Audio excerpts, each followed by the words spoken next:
Yeah, hello, hello, welcome to this first Christmas broadcast here live on Twitch. Yeah, I hope you have a good connection to the Twitch server. I'm not sure what's going on Christmas Day, but I hope everything goes all right. I see that I'm live there, so it seems to work all right. Yeah, I hope all of you are all right. Had a good Christmas Eve, and now had a good start to December 25th. I'm always a little bit confused. Yeah, what exactly is Christmas Day? It's 24th, it's 25th. All right, you're here, and this is a show where you can challenge me here on leadchess.org. I'm going to accept all challenges between a time control of 3 minutes without increment, and 5 minutes plus 2. So I think we've got a challenger here. Langsam is the challenger. That was my very first handle when I started videos on the ICC. There's a question about the Christmas hat missing. I didn't have an opportunity to get one. Absolutely didn't. I only saw that suggestion. When did I see that? Only yesterday morning, I think. And that was clearly too late to take care of that. I wouldn't have minded to do that, but I didn't have one and couldn't get one. So this is going to be a Catalan or Reti opening. Something like that.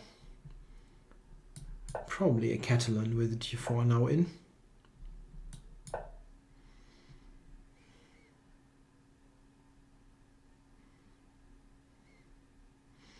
Yeah, I wonder what my rating here is. 2-1 something. That's not particularly high. I have no idea how that came about, that rating.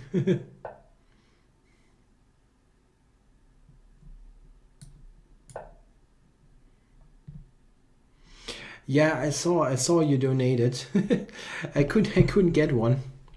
I absolutely couldn't. Maybe we have to postpone that, I don't know, for Easter or something, and I should be in an Easter bunny costume. That probably is very wrong.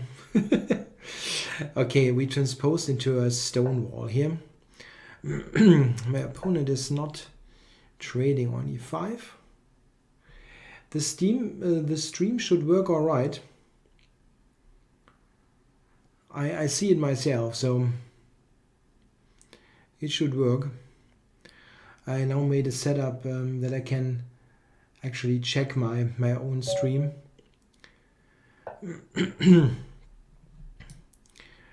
Okay, bishop b2, or sometimes bishop a3 is an idea. Let's try a4, bishop a3.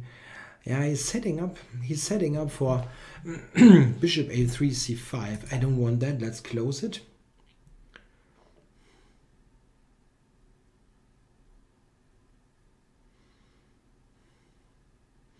Yeah, that kind of position is always a little bit better for white with more space and the e5 square, but black is fairly solid. b4 is going to go a5, I guess. That's not so great. Yeah, but no big choice.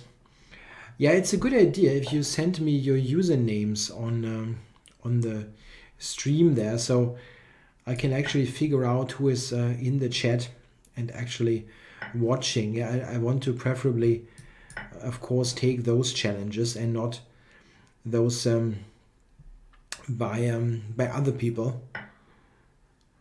So please give me a note in the Twitch chat what your username is. Okay. I think I'll go here. If he takes it, knight takes, I'm ready for knight b3 and occupation of c5. And if he goes back, I think bishop d2 is a fairly useful move.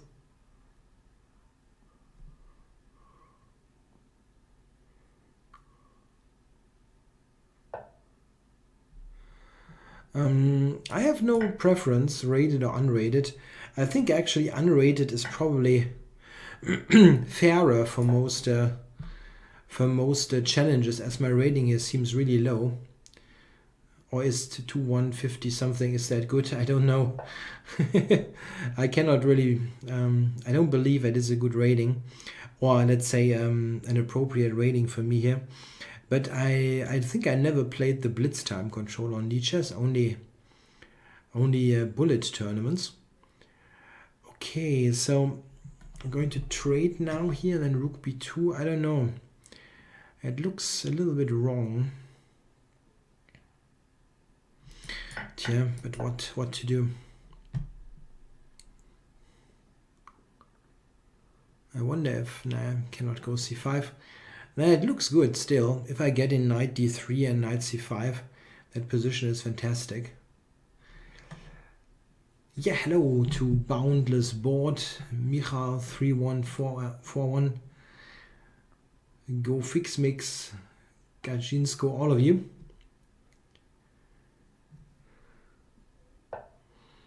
Yeah, rook b8. Yeah. Guess I have to. And I have to regroup that bishop anyway. On g2 it's going nowhere.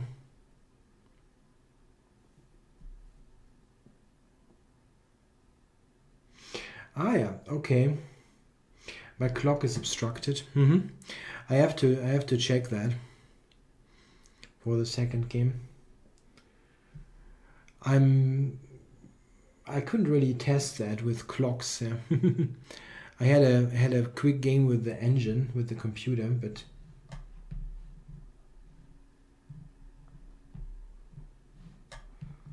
someone says the stream is down. I didn't do anything. It's probably a stream issue, Twitch issue. I'm going to refresh and see if it comes back.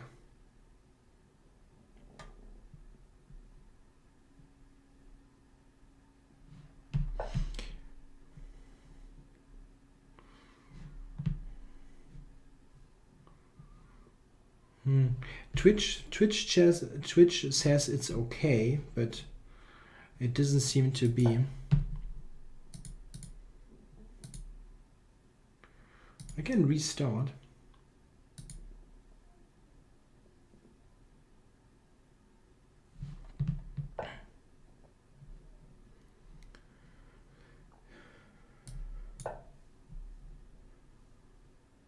So I've started to, I tried a restart, and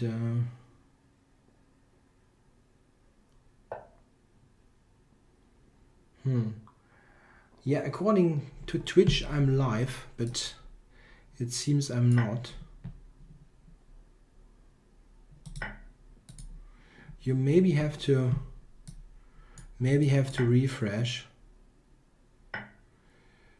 Yeah, well, in the meantime, my position went down the drain.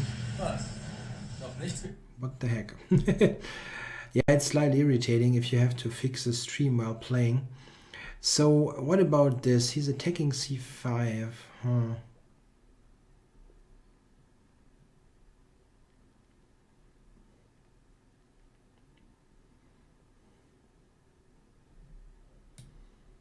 Yeah, have to counter attack, huh? It seems.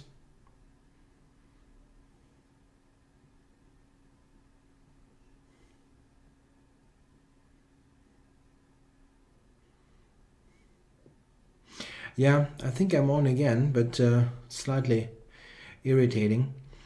Yeah, here on knight c5, I have rook c1, and we'll win back the e-pawn, I guess.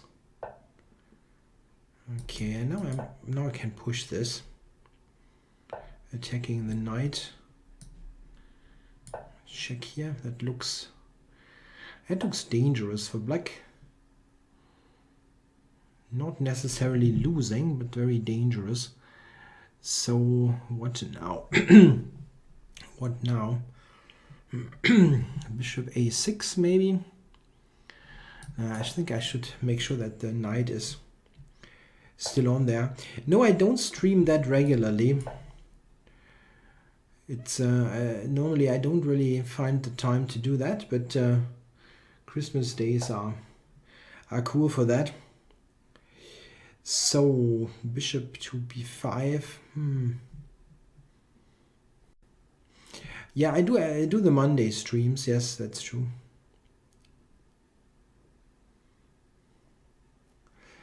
I don't get anywhere here.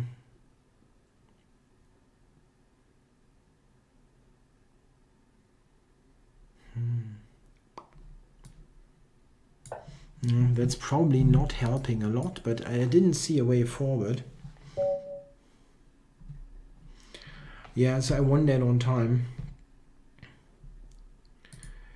So I'm going to play like style. I'm going to play all of you in the chat, but I have no particular order for that. I'm just going to accept like as it is on the list. Oh, I think the time issue. I mean, I can make the webcam even smaller. It's probably. I mean, okay, it's very small and not that. I think I should be on there in a super big picture, but main thing is the board. But it's really small. Okay, so we'll see here with like style what we get. Some that classical Dutch, I guess, Simon Williams line, where I'm always kind of questioning what I should do. Yeah, I'm going to play Simul tomorrow.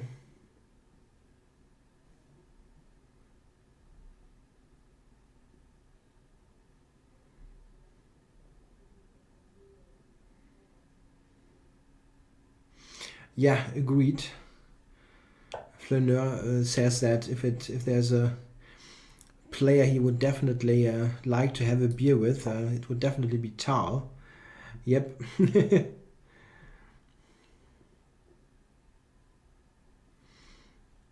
I had the question about 1800 and determined to improve over the next year. Is there a book to recommend? So what do we have? A book to improve tactics or openings? Well, that's a very wide range. For tactics, I'm not sure if you need a book. You can definitely, when tactics is something that is best learned by repetition. I mean, repeating motifs, patterns, just doing exercises, puzzles. I don't know if you need a book for that. I think doing it online is a good thing. If you, I mean, your rating of 1800, I think you can do it all online. And for openings, that's tricky. I mean, I don't think you need some kind of general book on openings. You would need something for your repertoire, which is impossible for me to know. If you have a question like, what about a good book about this and that opening, I'm happy to help. As far as I know any books on a particular opening.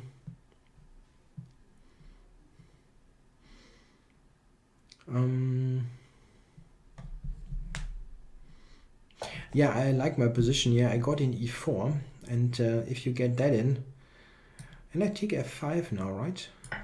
That's a pawn, and I'm happy to take pawns.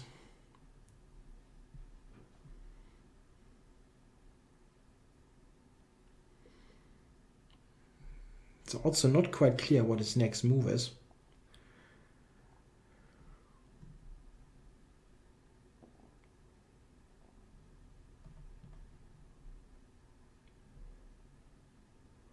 For training tactics for higher level players, let's say clearly above 2000, there are also a couple of books for that. Argard's calculation books, for example, that's pretty good.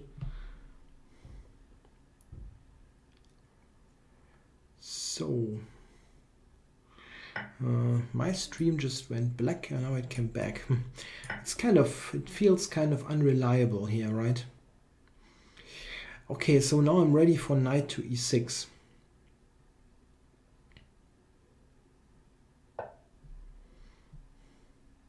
Yeah, how to find what opening suits you best. Yeah, that's definitely not so easy to do.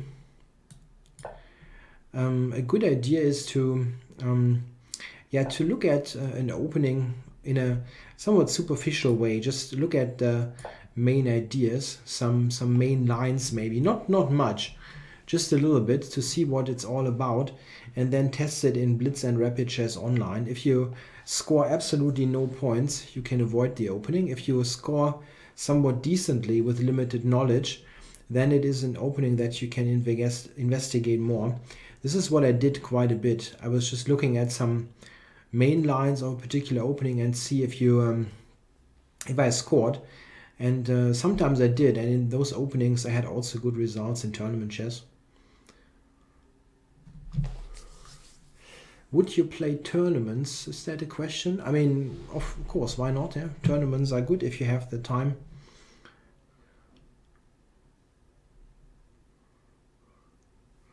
Yeah, should I set up that somewhat differently so that my picture is bigger? I mean, it's quite clear that seeing me is not a big benefit, but it's kind of weird that you almost cannot see me at all. Okay, he's got that mating idea on h2, but I thought I just go knight f3, but he might have stuff there. He might have some counterplay. Bishop takes d4 is something that I didn't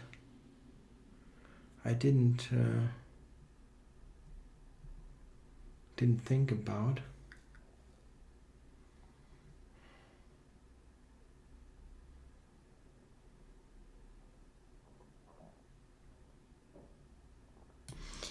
Maybe this one. I'm not sure. Bishop f5. It's that I shouldn't have taken the piece. That was kind of unnecessary. I also had a good position without taking the piece.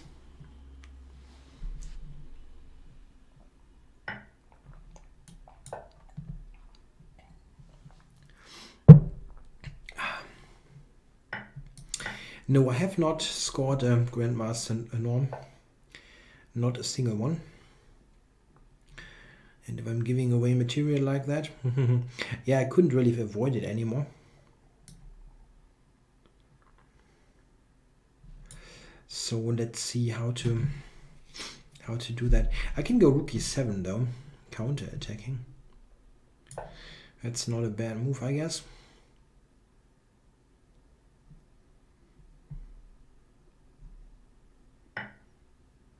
Yeah, I actually had a thread there that was made on g7. Okay, is there some way to change that? Yeah, but not comfortably. Yeah, I guess I keep it that way. You know anyway how I look like. So who do I accept now? The house, he's on the chat and he was on for quite a while, so I have to check. This is 3-0. I got different time controls here, so I have to check what happens. Player has left the game. Okay, I thought he was on the chat even. Okay, and now he played. Okay, so we see what we get. Grunfeld or King's Indian. We got a King's Indian. I'm going to play a sideline.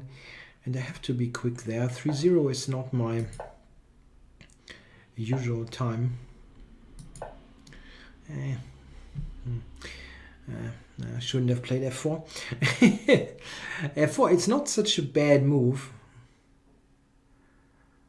It's just not so great for 3. No, I'm not going to join a tournament, no. This is for playing against the viewers, so I'm going to play tournaments on Lichess on the 27th. Which opening do you think is best, Nimzo or the Slav? There's no clear answer. They are both very reliable mainline openings.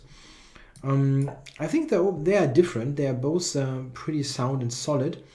However, with with the Nimzo, you have a little bit more flexibility in your pawn structure. So if you prefer a somewhat more flexible game, let's say, where you're not so much determined on your pawn structure, then the Nimzo is a better opening.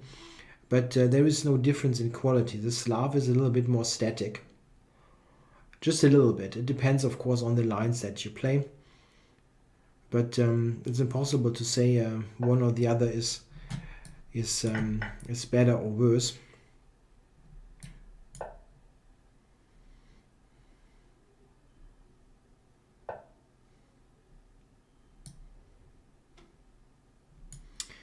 Okay, so h3 or immediately e5 is good.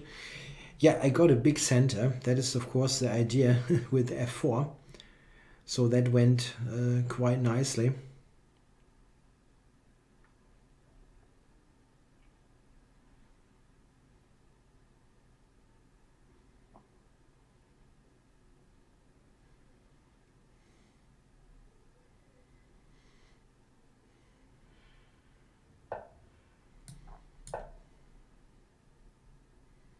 Yeah, that looks nice. c5 now he doesn't really have any great counterplay. h3 is going back. And now how to do that? Knight g5 is a move, but okay, it's not a bad move. Knight e6.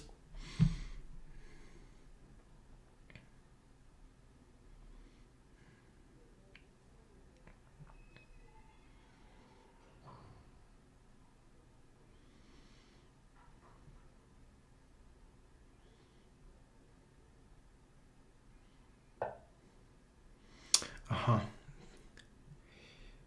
Where do you go? Okay, I'm playing e6. That cuts the board in half, let's say, and now I will be able to attack quite quickly on the king side. Come on, g4. He's playing without the bishop and knight and so on. This is a good part here. Yep, please go back. Covering g4, and I'm going bishop d3 next. Yeah, this is actually also nice. Preparing g5. I just saw that idea. The knight has no squares. Yeah, that was nice.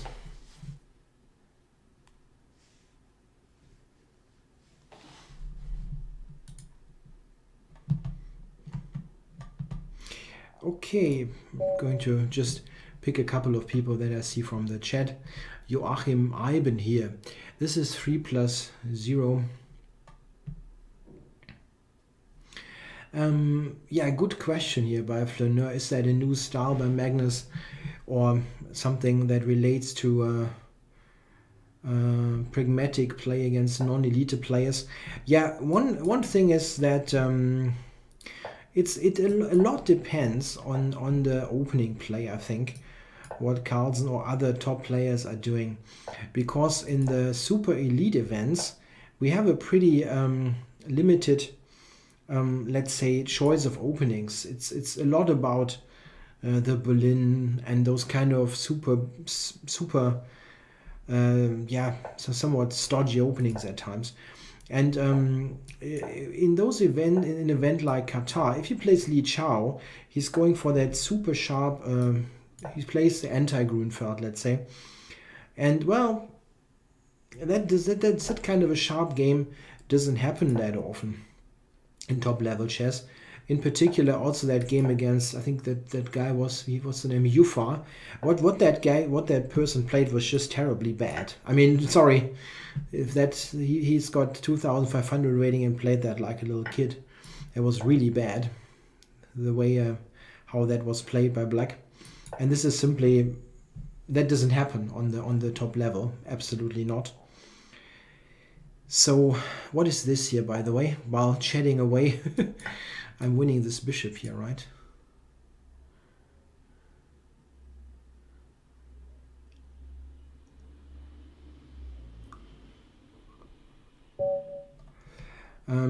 Yeah, the game against Duda was nice, I think. Was Duda, right? That was nice. And something something like that. That could happen on top level. Carlsen just has to play the knight off here and there, not e5 all of the time. That is a more interesting choice, of course.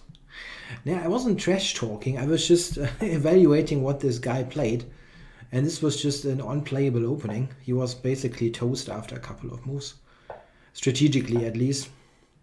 What Carlsen did there was nice, but this game from the white side could have been played by any good master player. It was all pretty simple, I felt.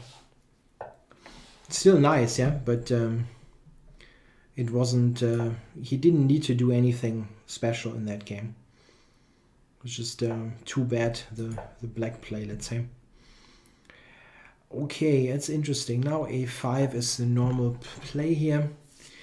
After c5, what happens? b6, I kind of forgot.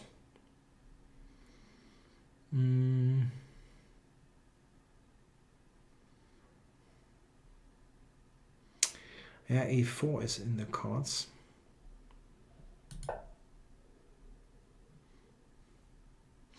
Carlsen absolutely can play sharp attacking chess.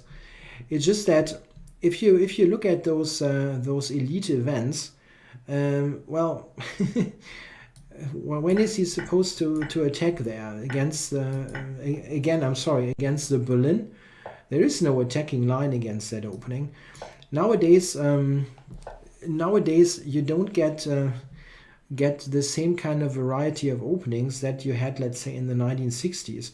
One reason why Tal had all those fantastic games was that they all played into super sharp openings. Yeah.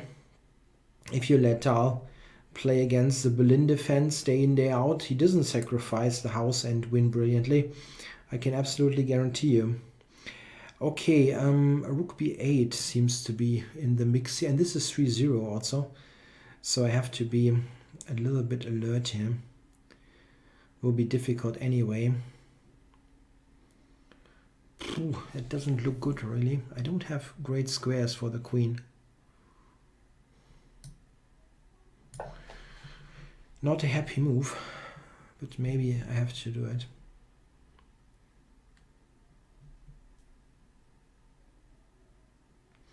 Yeah, that's true. That's what that thing that Carlsen probably prepared, that knight or specifically against Duda, because he plays it. He plays that particular line. That's actually very likely. What that Danny King said that, right? I think I saw part of that video. Yeah, I have a very bad position here, but yeah, that didn't go well, that opening. Still I can fight.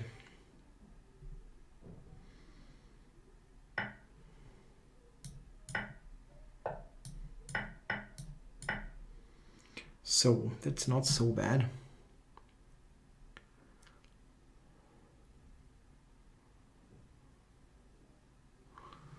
Not so bad at all. You can go back. Where are you going now? So, okay, I'm going to trade. And here, this is... Okay, this is probably equal, but I'm the only one doing something.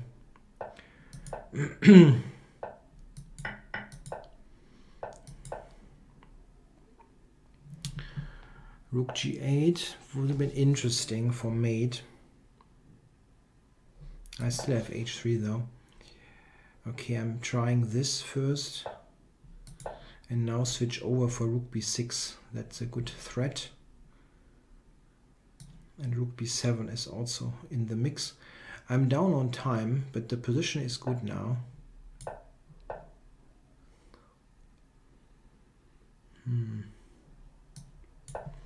Rather take that with the rook.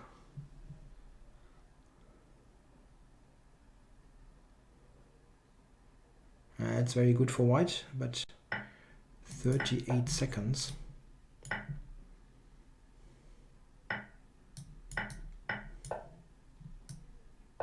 Nah, Shouldn't have given that check. That was kind of stupid.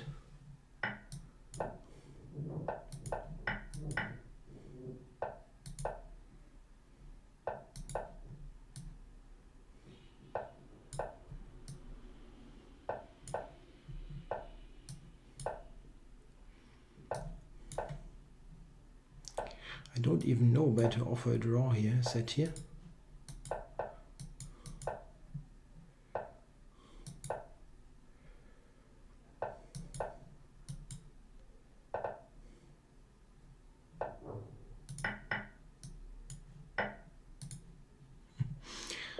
Yeah, okay. Rook against rook. So, now I have to check. Any question? No. Yeah, a good game. Flaneur, that was a good game. I mean, I was definitely worse there. Clearly worse. Okay, playing Brow. Or is that Brew or something? Brow, probably. Okay, let's go e5.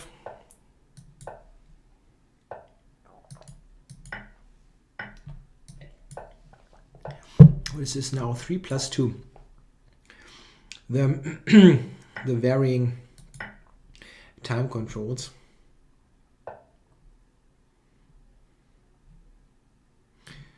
Yeah, here Queen h4 is pretty good actually. A bishop on c4 is completely misplaced.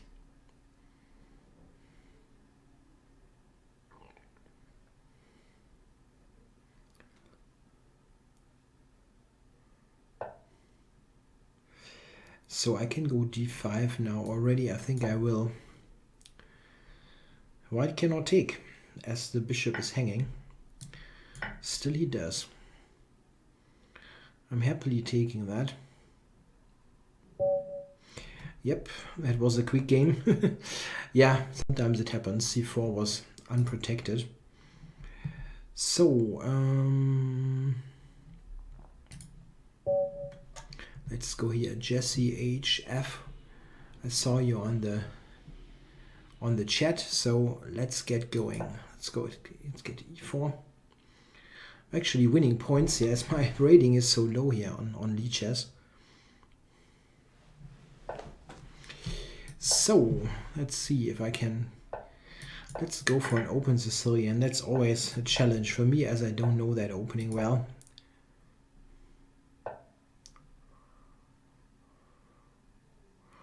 H3, H5. Wow, H5. Early. That's early. Okay, so let's see if I can get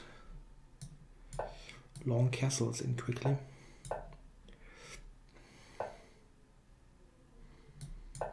So here we go.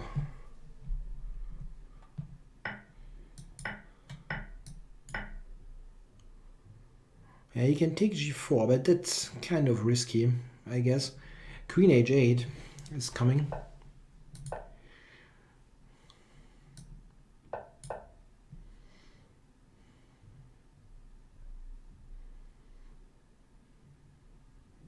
Yeah, if you get positions like that all the time in the open Sicilian.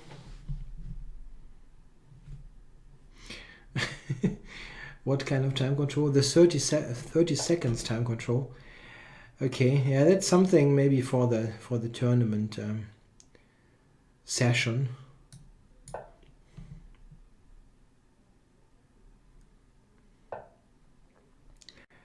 Okay, so I'm jumping in with my knight. How am I checkmating? I mean, that should work somehow. So let's go here. How do I get to checkmate Jesse here?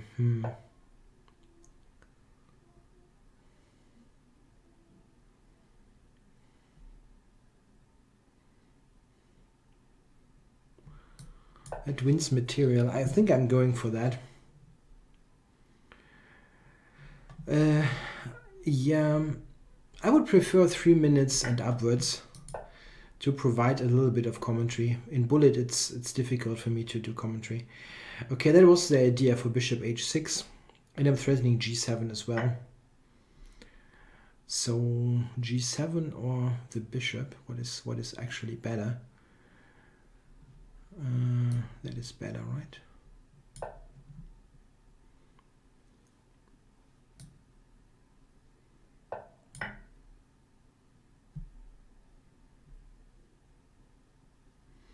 I think you can enjoy chess at any level. It depends on what you think. It depends on your attitude. I think I always enjoy chess, no matter how good I was playing at that particular moment. Yeah, it's a bit difficult now. Queen f7 mate and all kinds of things. Okay, so let's see. Michael, I saw Michael here. Okay, let's go e4. I'm close to 2,200. Blitz casual, so it's unrated. Let's see if I can score again here in the h3 knight off. Yeah, so what do they do here? Can I go f4 here, by the way? It's also, it makes some sense to do that.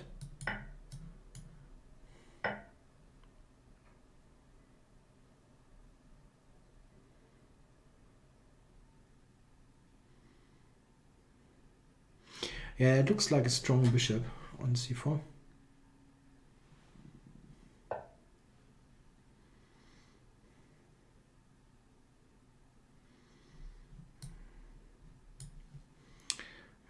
Maybe queen e2 for a direct e5.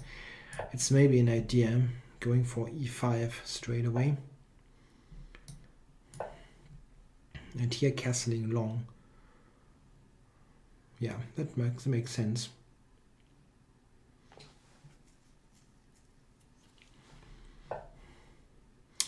Oh, didn't think about that move.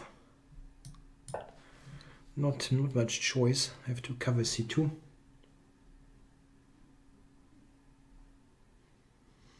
Yeah, but what is he doing now? Going back? And e5 looks wrong. Not sure what he's doing.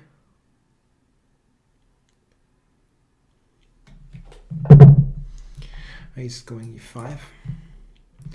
Yeah, but now you cannot castle short. And what are you doing with your king? Castling long looks weird. So I'm going to castle now.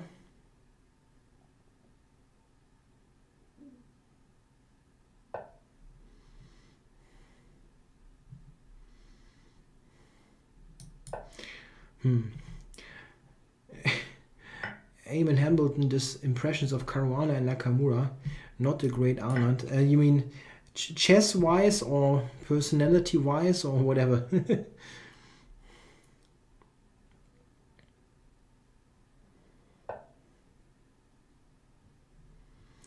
Okay, here I can check, huh? Has to go back. Now maybe let's get the rook into the game.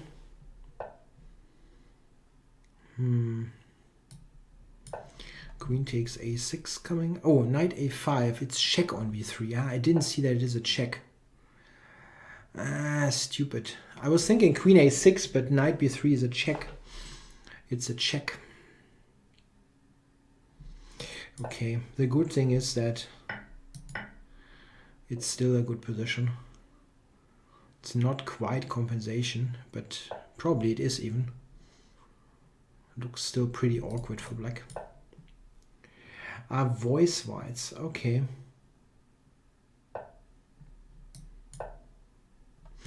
Yeah, Naka is using that being said quite a bit. Yeah, that you're absolutely right.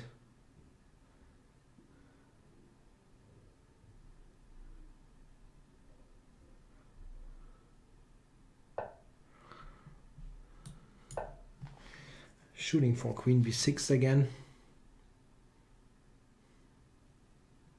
Could I play bishop e6? Yeah, I think you're right. I think you're maybe right. But okay, what about this? Queen b6? What now? 13, queen a7, bishop b6 mate.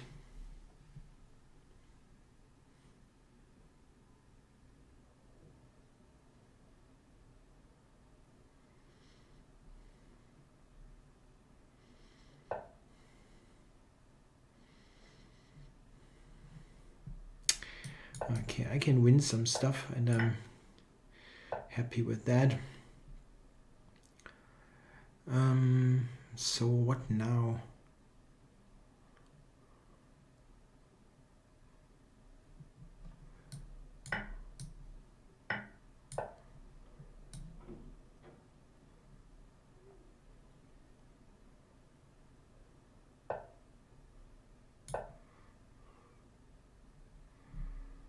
Some impressions chess-wise. I don't know. I'm happy if I'm winning this game. Let's do it. One game at a time.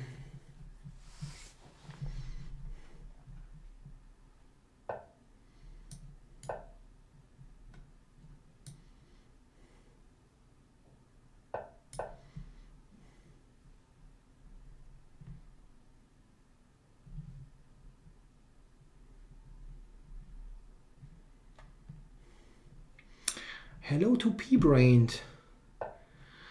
There are even some spammers on the Christmas streams. Isn't that cool? Bishop b6, no, there was no mate. He had pinned that. Nidage learning to speak Azeri. I don't think so.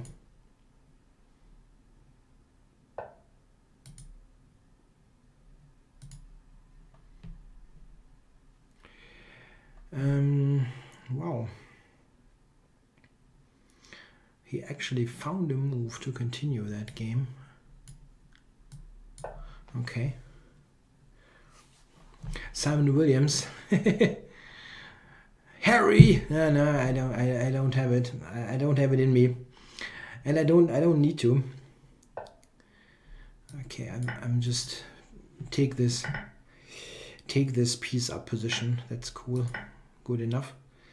I'm also up tons of time. Okay.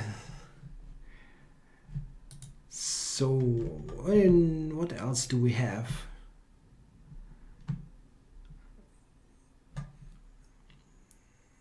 YPB, yep.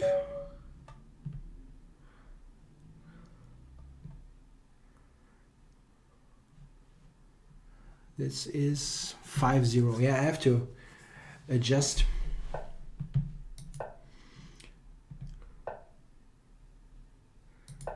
Okay. Oh, we've got 141 viewers. That sounds good. I don't know, is that a lot? I don't have any big comparison to other streamers, but I think I'm happy with the figure. Okay, so we've got a classical Nimzo with g3 here. I can still do that. It's rather dangerous for black to take that pawn.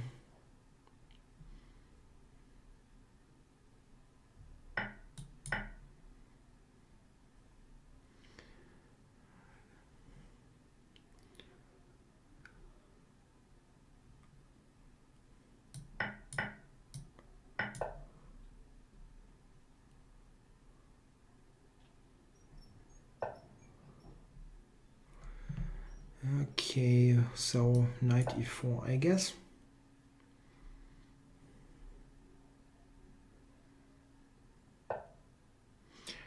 Okay, so queen to f6. You see that black's development here is pretty strong. Yeah, I'm going to play tournaments on Sunday.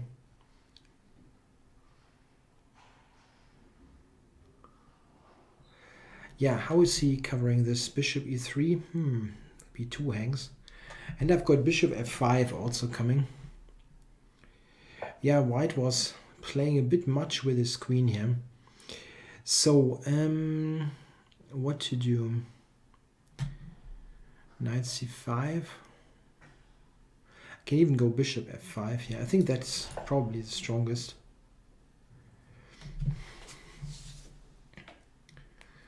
Takes, bishop takes, wins the rook in the corner.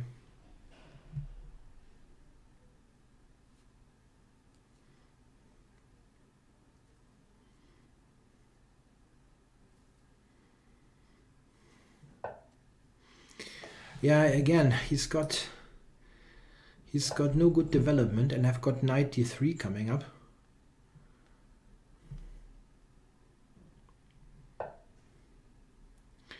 So knight d3.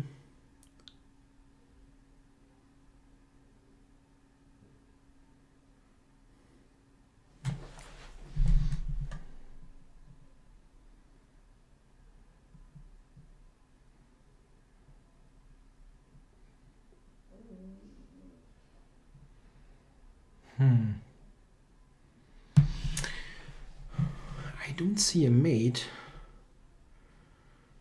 Looks like there could be a mate somewhere, but I don't see it.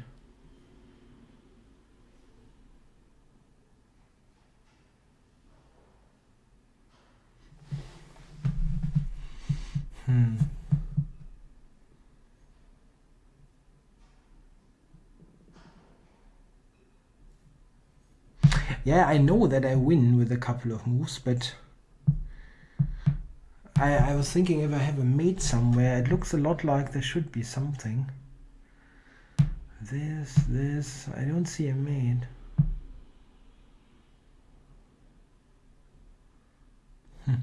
Okay, I'll just take the material. It's a bit lame, but I'll take it. No, I'm definitely not going to sing.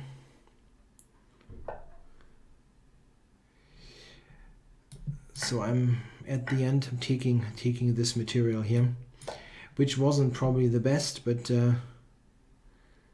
I hope it's enough to win.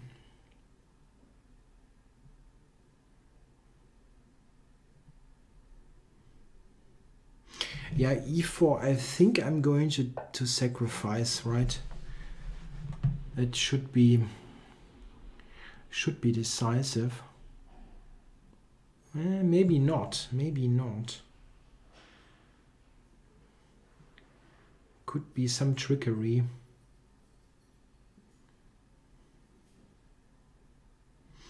But come on, I don't want to play in a lame fashion here.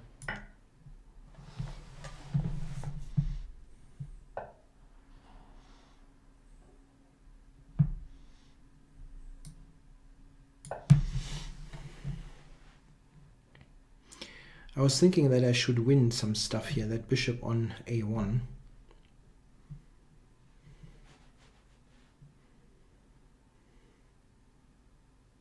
Yeah, it looks good.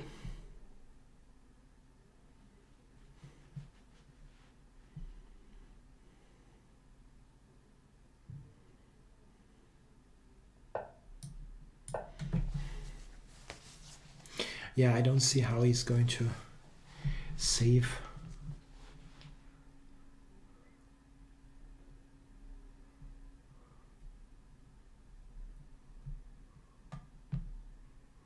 He's not saving that a1 bishop.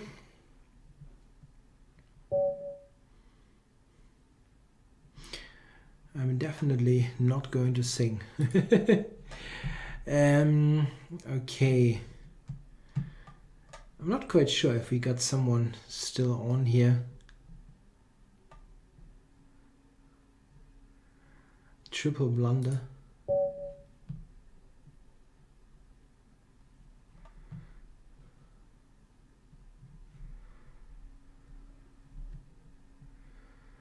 I accept a triple blunder. I'm not sure.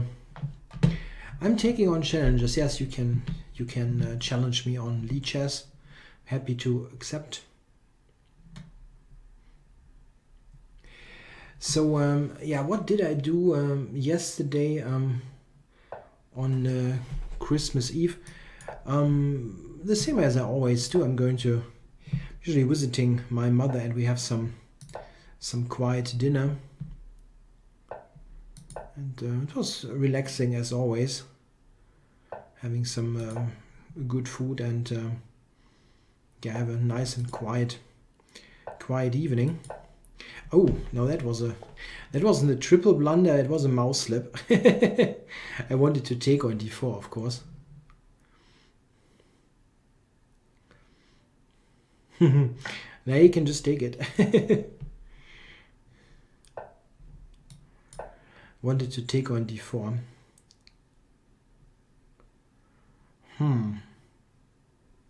What is this, by the way? 3 plus 0.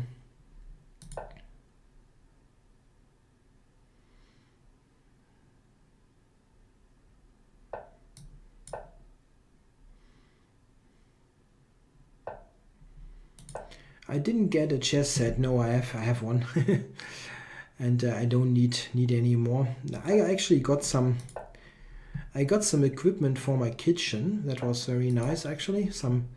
I got a frying pan. That sounds not very exciting, but I really like to have good kitchen tools, because I'm cooking now a lot for myself, and it's good to have decent tools there. So I was very happy about that. And I cannot go bishop c6 here because of queen c4.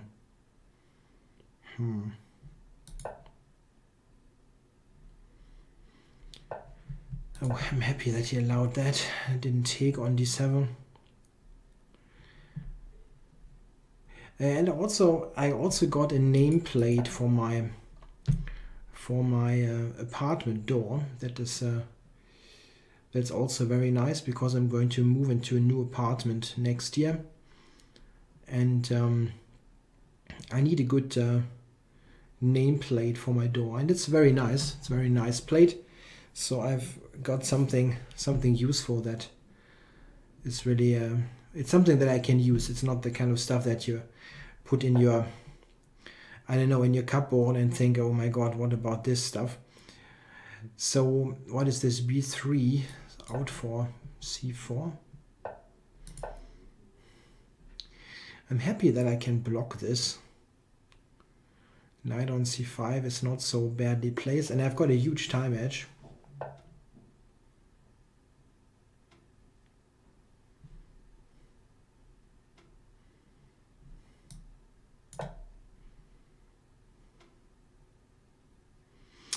Someone got a ton of chess books. Yeah, of course. If you still need some books, it's good to get some.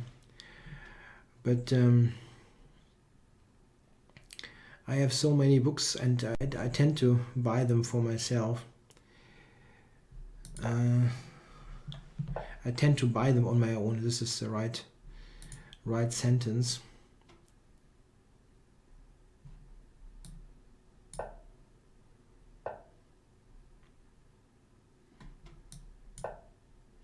Yeah, Flaneur, I know. I have a couple of pronunciation issues, but I feel it's kind of adding to the overall experience to have this. So I'm not actively trying to correct them.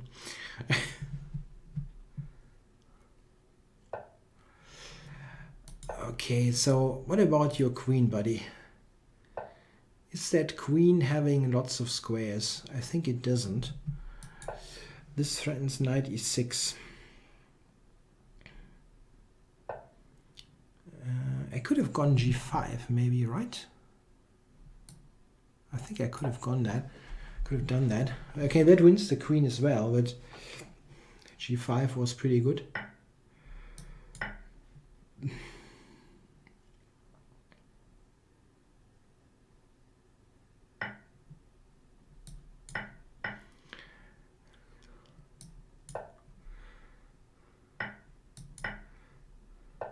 Yes, Flaneur, I know that couple is the literal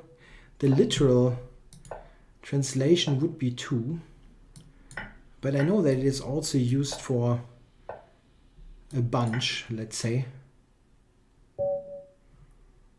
It's not wrong to say if it's 3 pawns, to say I've got a couple of extra pawns. That's not wrong. You're not going to talk me into that being wrong. So,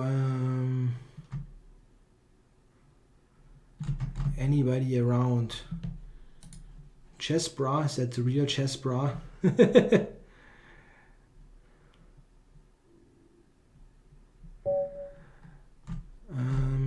I've got a couple of.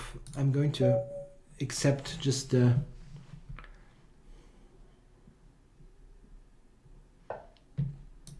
Never more than 3 or 4. Okay.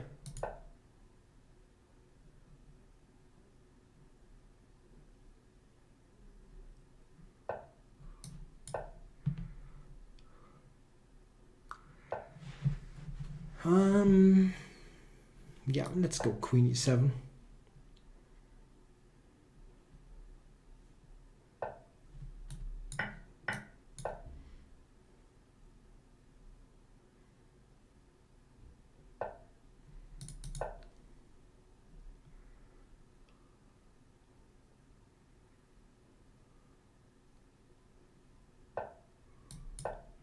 So I'm going for E5 here.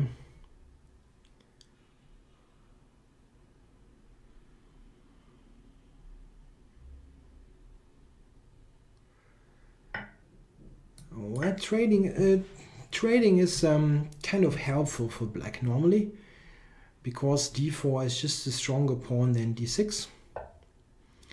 Oh, E4, that's very helpful.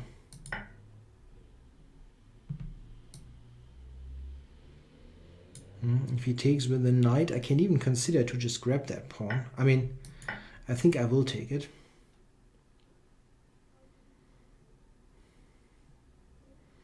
And bishop takes would have been pretty unattractive as well.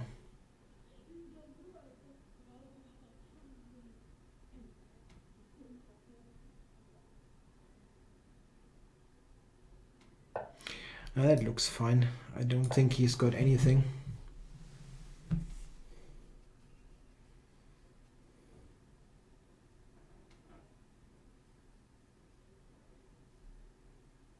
No, he's got exactly nothing here. I can even go here. Couple can be up to 5. Yeah. Okay, maybe I can adjust to that number. But it is difficult.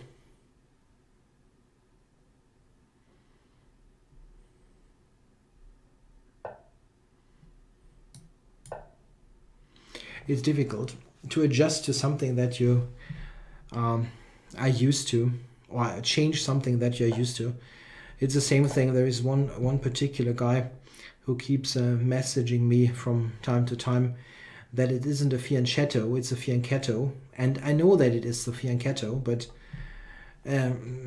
it's, you know, if you have one particular way kind of imprinted in your brain, then it's difficult. Yeah, some people have a question mark with their rating. It might be some kind of provisional rating. I'm not so well accustomed with lead chess. Accustomed to lead chess. Yeah, I think fianchetto is right. It's better than fianchetto, but why do I give away the A pawn? That's kind of unnecessary, even though the rook is not exactly well placed. It doesn't have many squares to go to.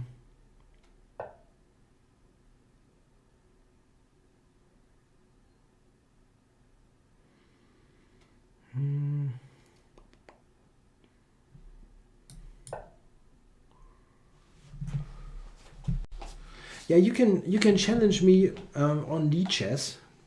Just send me your username on lead chess, and I'm happy to accept the challenges.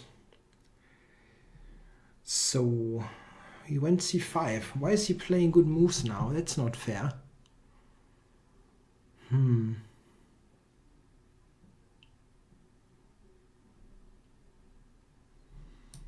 Okay, getting out of the check. I definitely need more drink.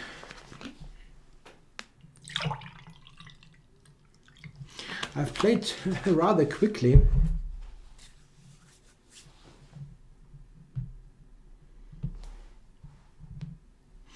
I could have played knight f3, yeah, you're right.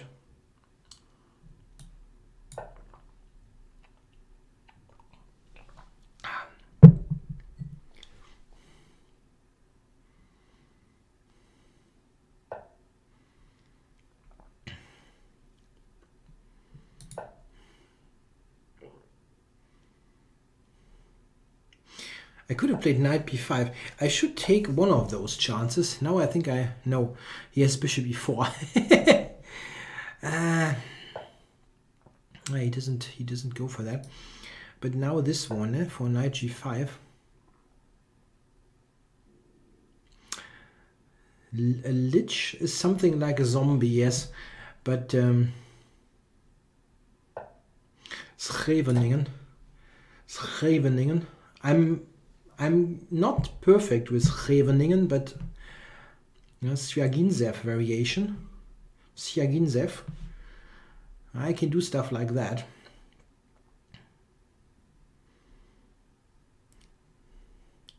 What I can't do is that chess trainer Georgi Kashiashvili or something like that. I'm totally failing there. The coach of Rena Crush and Alex Landerman. Now I'm not perfect with Scheveningen. It's pretty clear that I'm not Dutch with that pronunciation, but it's not terrible. It's not terribly bad.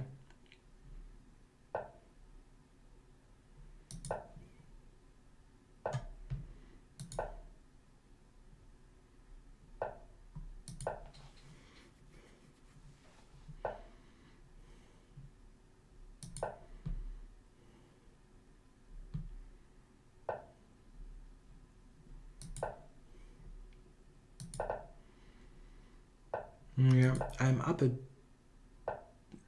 ton of time here. Even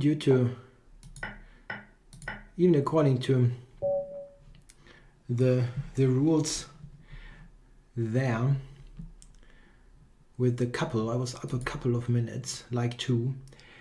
So anybody to accept here in particular? Yeah, Alekhine I cannot do. It's the right one is somewhat like Ayochin or something like that. A former workmate of mine, she tried to teach me that and I failed. She was from Russia, so she knows, but so I'm accepting Kwang Ushi-yosh or something like that. Game aborted. Okay. So Lasker 1.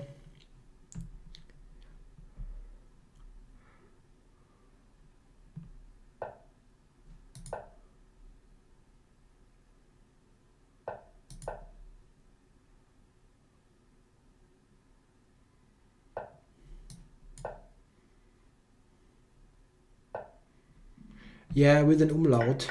You're right.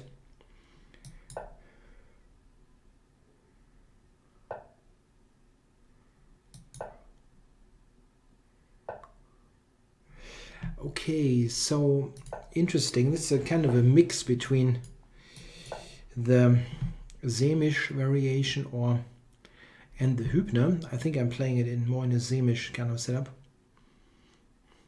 There is no English word for umlaut, I think. No, I don't think a GM norm is very likely to happen.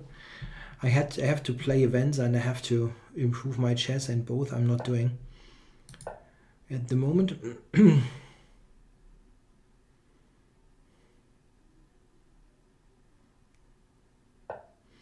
I absolutely have other things on my plate.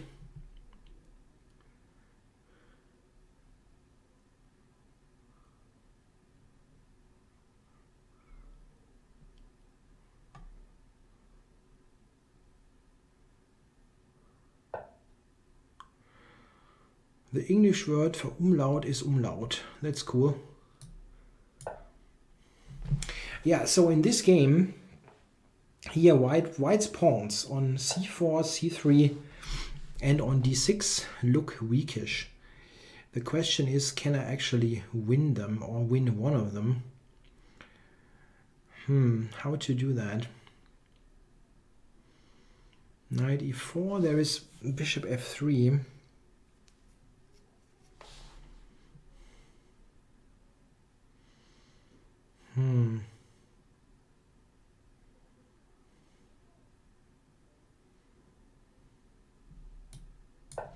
I think I'm going back for knight e4. Yeah, igniting ideas. You just have to have an account on lichess.org and challenge me. Just find me there, my account, and challenge me. And I'm going to have it pop up on the challenge list. Yeah, Merry Christmas also back to Houston. Got a pretty international audience. We've got 185 viewers. That's cool. That's really cool.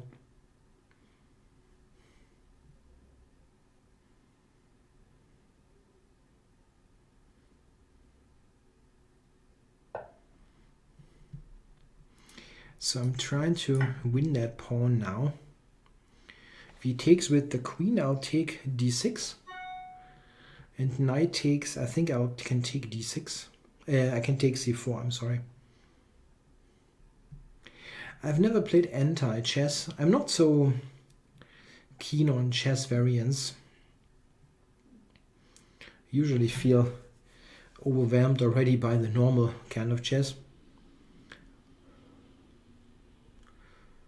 What I think is pretty nice is Crazy House and Backhouse. That I think within reason, let's say, if you don't play it all the time, can actually be quite okay for your chess, because you get to see interesting unconventional positions. So it's not harmful for the regular kind of chess, I think.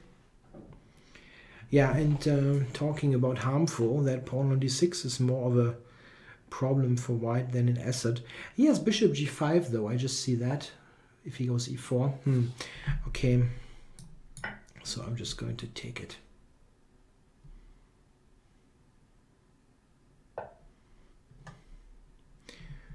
Okay, knight back.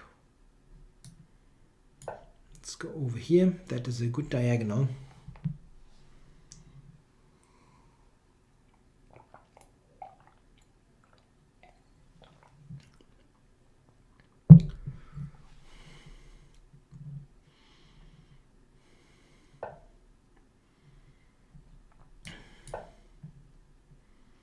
Stream is not working. Probably just refresh.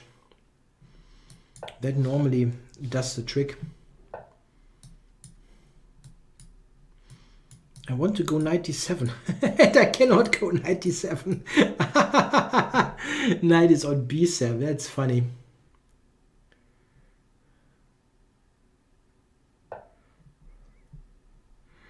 Yeah, maybe white could have done that. I don't know.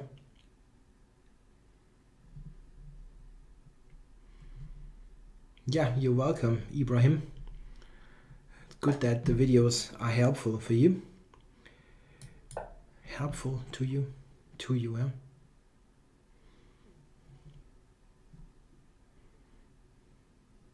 Yeah, I think some top players playing Backhouse would be very entertaining to watch.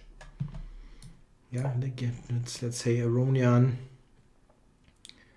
Aronian is supposed to be the best Backhouse player, so he should be in there. Okay, let's go f5.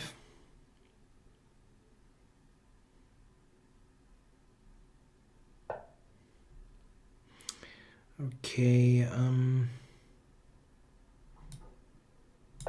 Oh, I actually didn't want to play that. I was thinking of it and then I reconsidered and still made the move. Okay. But I'm up.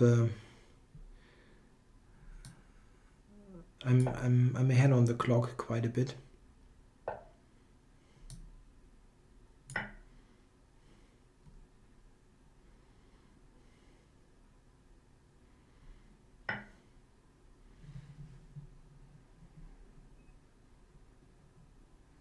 Oh.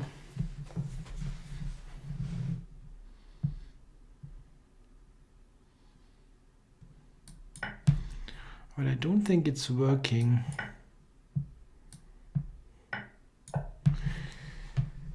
Rook g8 actually was a draw, but this should win.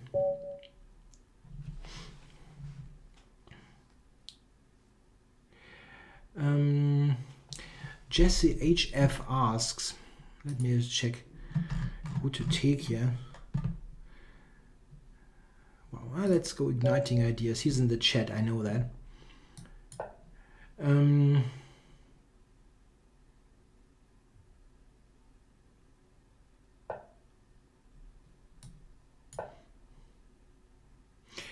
Should you play Sicilian or just e4, e5? It's a matter of taste, what you prefer. Both are top openings. I mean, if you ask me, for example, what do I recommend to students? If they say they want to play Sicilian, I'm fine. If they say they want to play e5, I'm also fine. If they want me to just suggest something, I say pick one of the big four against e4, play e5, c5, c6 or e6.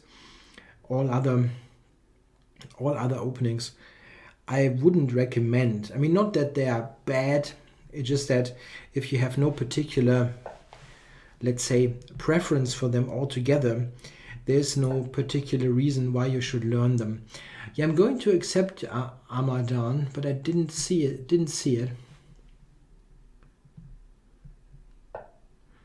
I am there. Okay, I'm getting there, I think.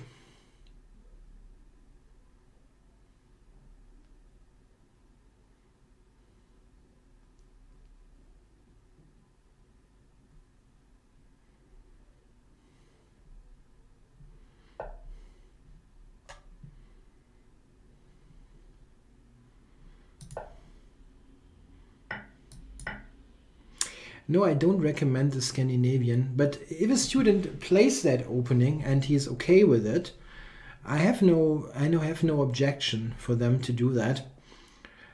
It has to be really totally unsound that that I say, okay, you have to stop that. Yeah, you cannot play, the real bad stuff. Yeah, let's say I cannot play the Latvian Gambit as to pick an opening that has been featured somehow on my channel, or you shouldn't play 1b6 or something like that. This is just nonsense, just a bad opening. But I don't recommend an opening like the Scandinavian actively. Like if they tell me, I don't know what to play at all, give me a recommendation, I say go e5 or c5. It's one of the two. Because they are probably the most reliable openings, and they also offer a wide range of ideas for the black player to choose from.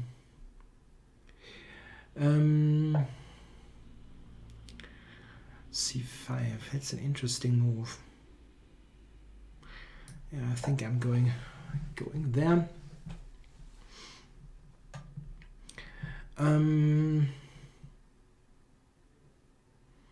Would I object playing the classical Dutch?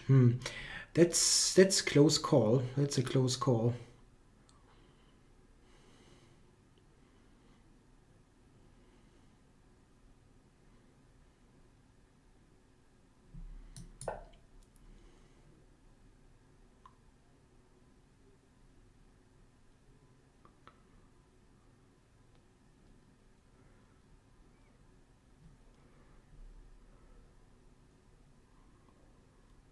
What book to recommend for the timer on Sicilian? I'm not quite sure. There was a book by John Ems that was decent. A good way to start with the opening. There's also some more high-level book by, I think, by Del Chef. My idea is just to take e5 now here. Okay. The Benoni as your main opening against 1d4.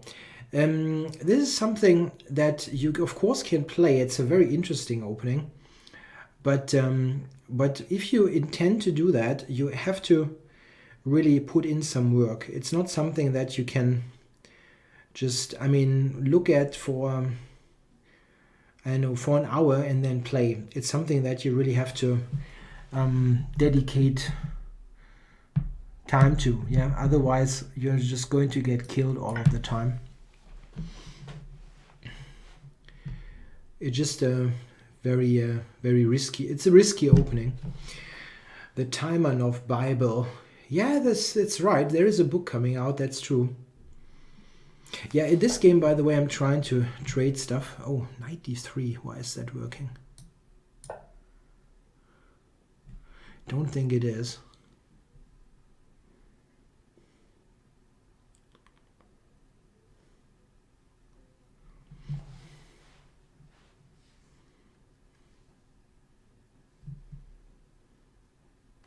The Taimanov Bible, I think, is isn't that published? Isn't that published by Sokolov? Isn't that Sokolov's publishing company, something like that? So where is that guy here? I only looked at Smerdon's book briefly. It's not one of my. I'm not going to play the Scandinavian anyway, so it's not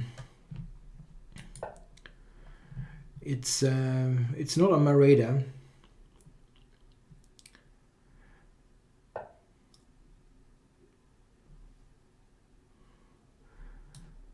Playing Dihistos now. Yes, Ivanisevic, Perunovic, and Marcus. Yes. That's the group of authors for that Taimanov book. The Smerdon book looks very nice. Actually, it looks like a very good effort. That's wrong. A good effort sounds wrong, right?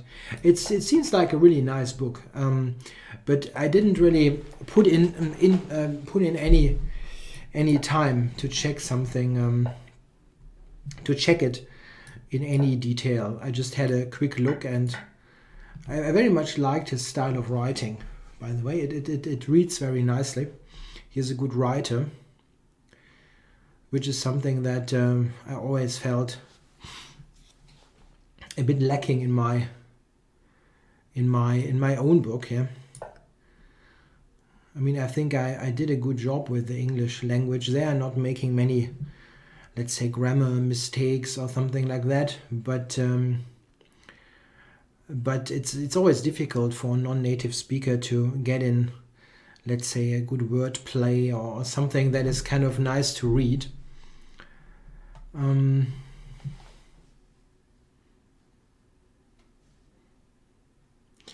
I'm playing everything from 3 minutes up to 5+2 in this event today. So c4, is that lame? It's a bit lame. Yeah, but it's also good. Covering e4. He maybe has knight takes e4. I mean, black's position looks awful anyway, so I don't need to do anything special, just e5 next move. An advice for someone who plays mostly 1 minute but wants to get back into long form.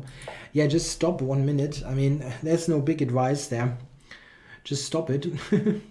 Yeah, anyone can challenge me, of course. And I never regretted quitting my office job at the bank. No, it's very enjoyable what I do now, and it was a very good decision to do that. Okay, I'm taking stuff here. He couldn't defend f7 anyway.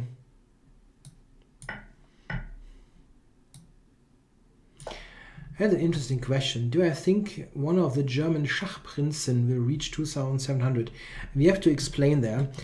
There's a group of German chess juniors called in German Die Prinzen, the princes in English, and they had special support from the German Chess Federation, and they reached a very good level, by the way. At the moment, they have they're all at about 2,000, high 2,500s, 2,580, and so on.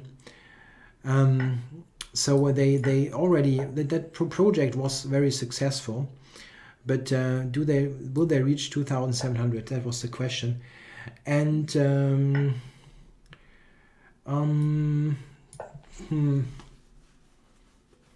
not sure. It depends entirely on if they intend to be professional players or not.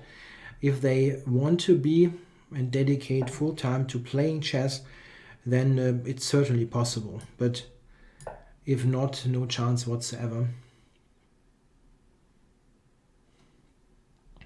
I have no particular opinion about what to do against the Scandinavian. I'm really not an expert. I like to recommend against Queen d5 the line with Knight f3, e d5, Queen d5, Knight f3. I think that's a good practical choice for white.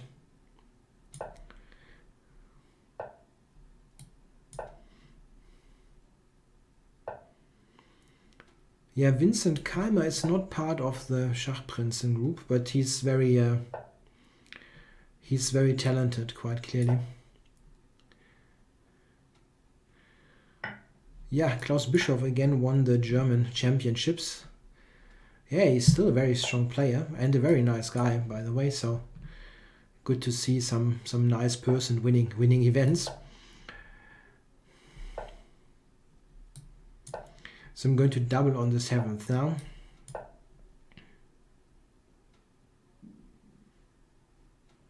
Yeah, Fleur's suggestion against the Scandinavian is also interesting. With Knight c3, Bishop c4, d3, Queen e2. That is what Nigel Short played there quite a lot.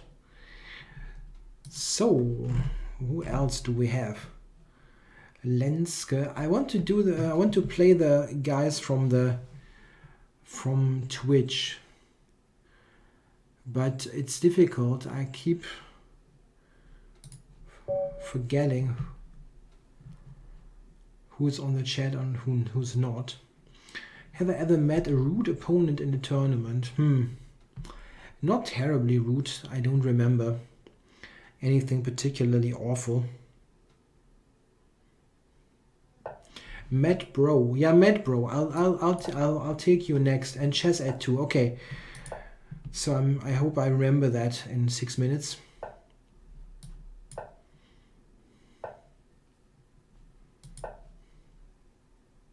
Chess at 2. Yeah, okay, I'm trying.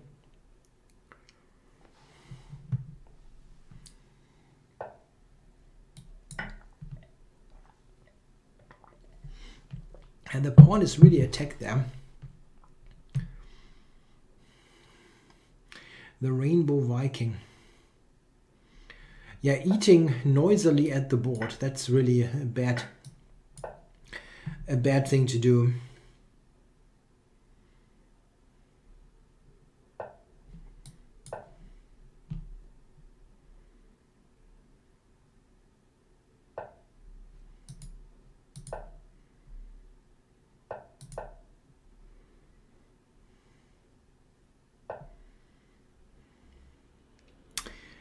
So how do I unpin here? Maybe with this. It's kind of unusual, but why not?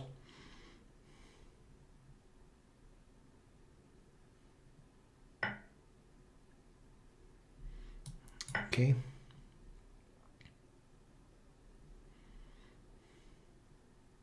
Yeah, eating at the board is really rude and shouldn't happen.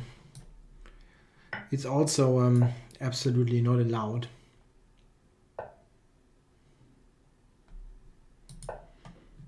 Yeah, eating kebab at the board, that's kind of the worst.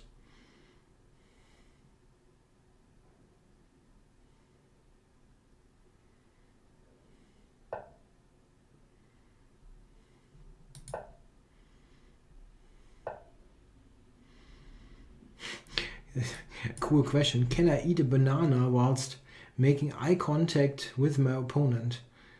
Weird.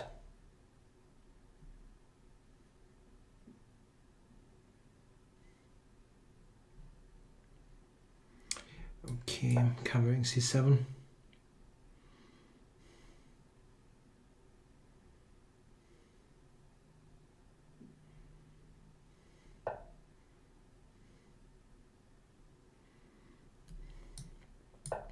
Yeah, getting up from the board all the time I don't consider rude.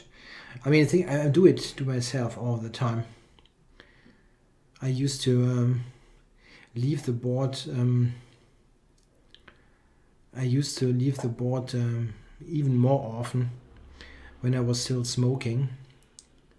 I was basically leaving after every move. So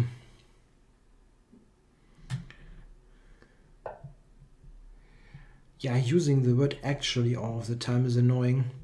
I use it too often, but it's one of those useful filling words.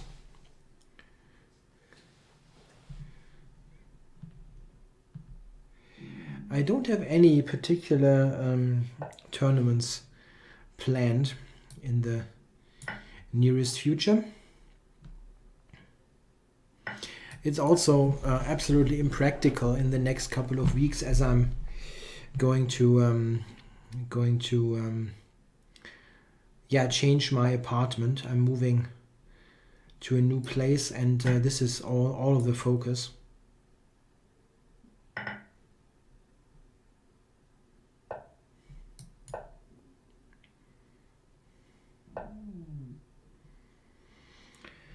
I think I can take that pawn.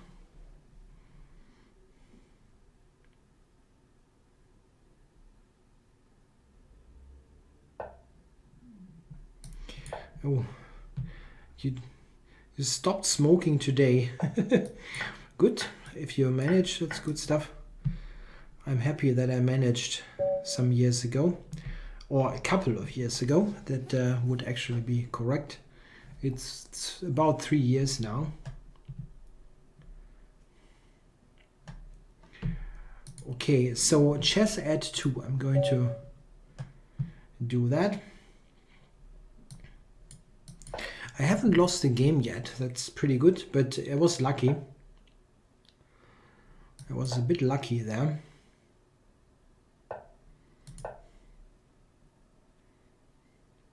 My favorite tournament.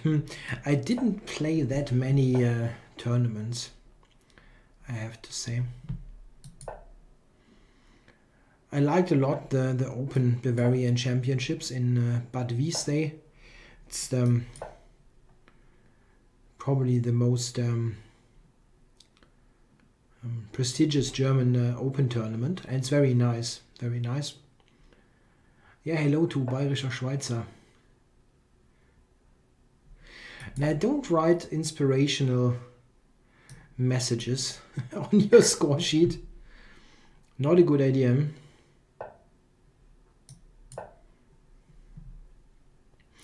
Yeah, I'm very happy that I got the bishop here. Now, also don't write stuff on another piece of paper. It's not a good idea. I've been really quick here. It's 5 plus 2. Okay, that's interesting. E5. I think I'm going to advance. Yeah, this year's Bad Wiese event was won by Kasper Priarun.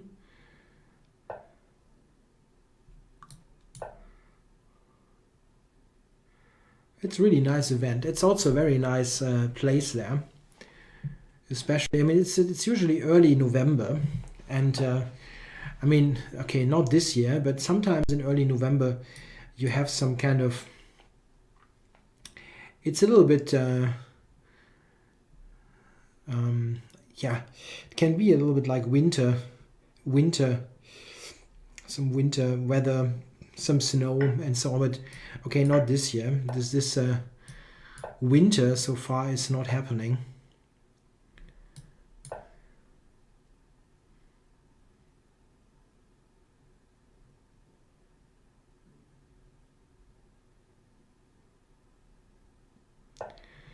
Who of the top 10 players has the best chances to beat Carlsen in a match? Carlsen, I guess.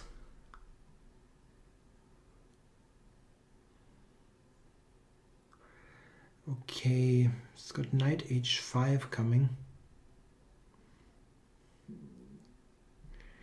Okay, I'm trying to invade.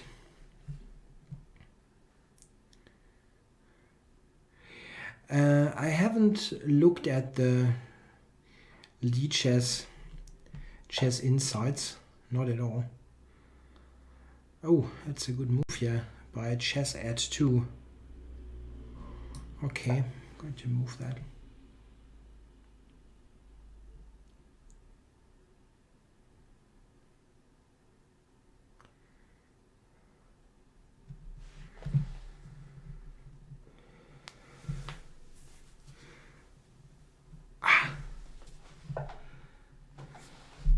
Yeah, I watched the Porsche ad with Carlsen. And the greatest, the best player in history is Kasparov. Yeah, that's also pretty clear, I think.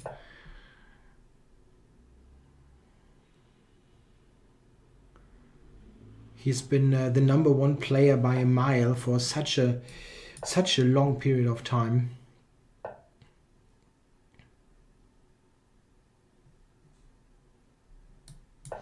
And this is totally unmatched. Yeah, what about your d6 pawn? Chess at 2.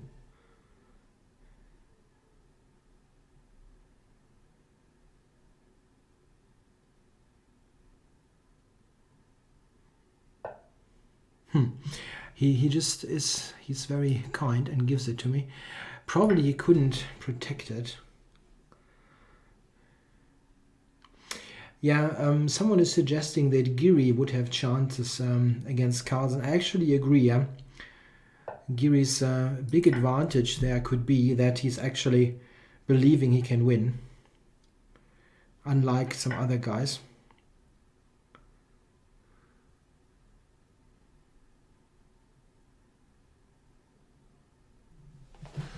So, okay, let's go a4.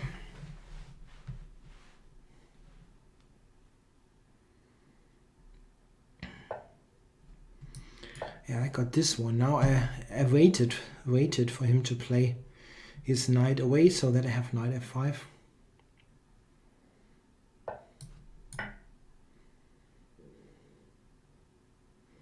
Yeah, one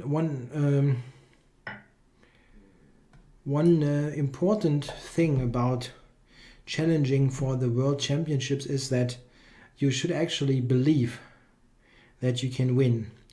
And this is not the case, I think, with a couple of people. I have that covered.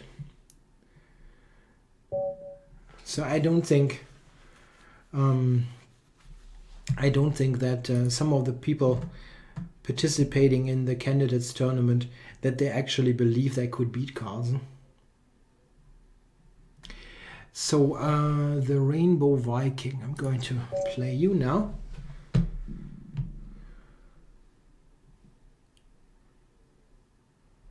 Let's get going. But you never really know. I mean, the matches, what you should not forget is those World Championship matches. Yeah, you're welcome playing. Those World Championship matches, they are short nowadays. Yeah, they are, what is that, 12 games. That's not a lot. And we have never seen what happens if Carlsen actually loses an early game. Will he be able to come back from that? We don't know. It never happened. So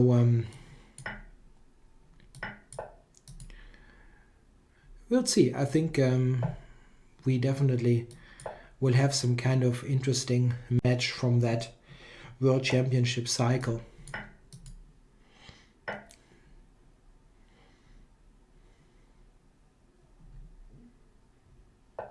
I actually think that if Nakamura qualifies for a match against Carlsen, he has a chance. He has a chance, and he has the chance to win an early game and break that streak. Then he can also win that match, but he absolutely has to win a game early. It's absolutely clear. I'm not sure if I would change the format with more games. I think it's kind of okay.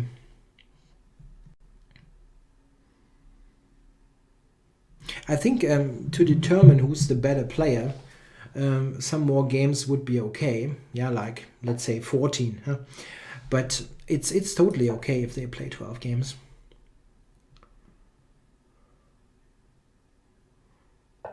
It is 12, right? It's not 10, huh?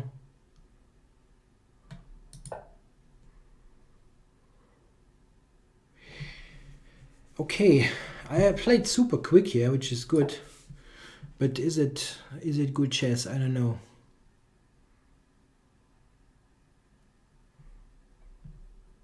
Yeah, that's true. In tournament chess, Carlsen has come back from bad starts.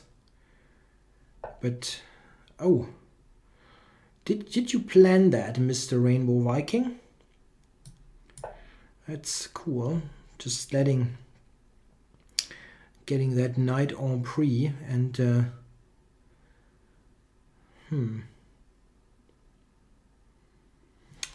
Queen g4, I take b3, you take h5.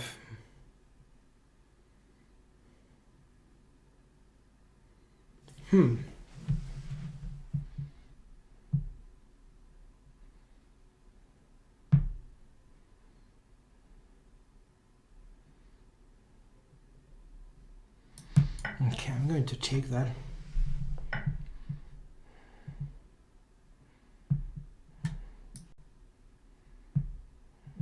And go back.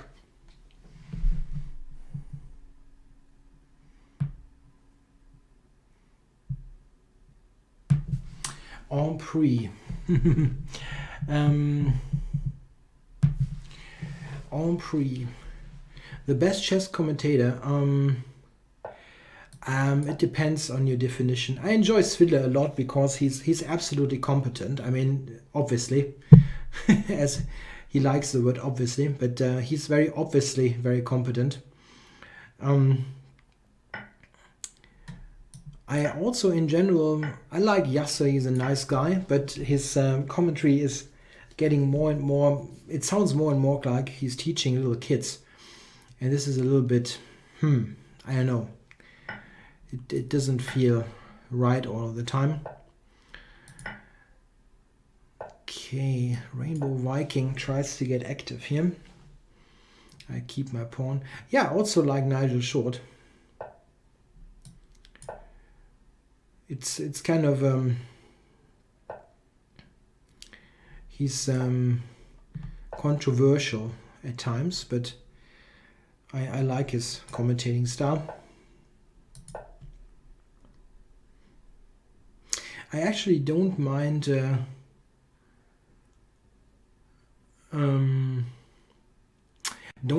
Maurice Ashley that much. It's just that the way he does this commentary with the engine is super annoying. I mean, the way he addresses the players and always shouts out that they blundered and so on. This is absolutely stupid.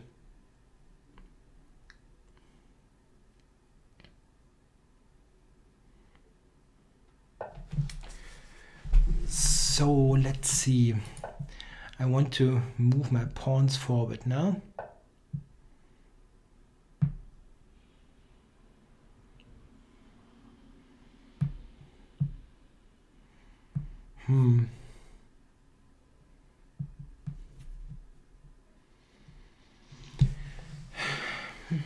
How do I win this?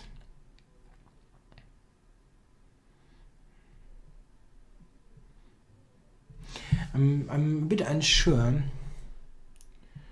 if I want to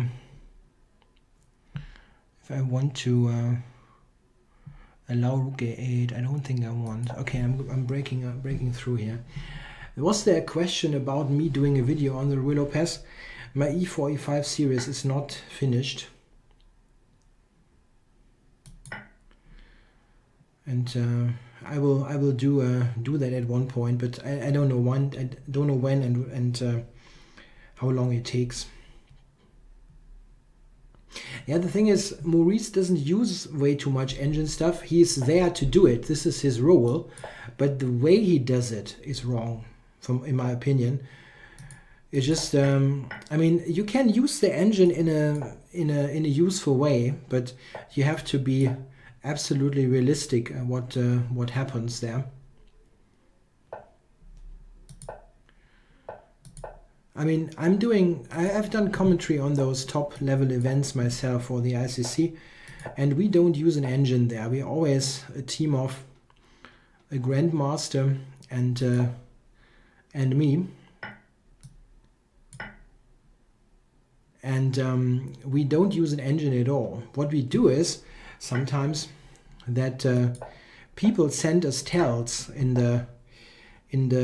the ICC, and they tell us, you know, the engine is saying that we missed a couple of a line or something, and then we happily use that suggestion and kind of flick it into our commentary. I think this is a good way to do it, to make sure that it's that we don't miss something obvious.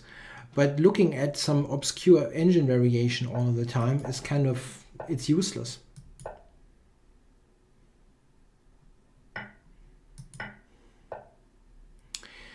Am I actually playing this right here?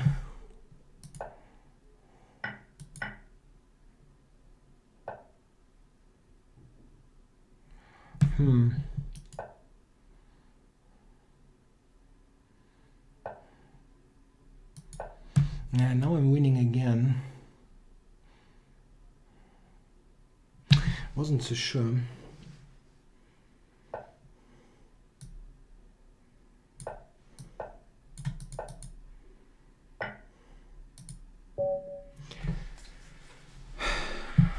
Okay, yeah, I played this a little bit weird.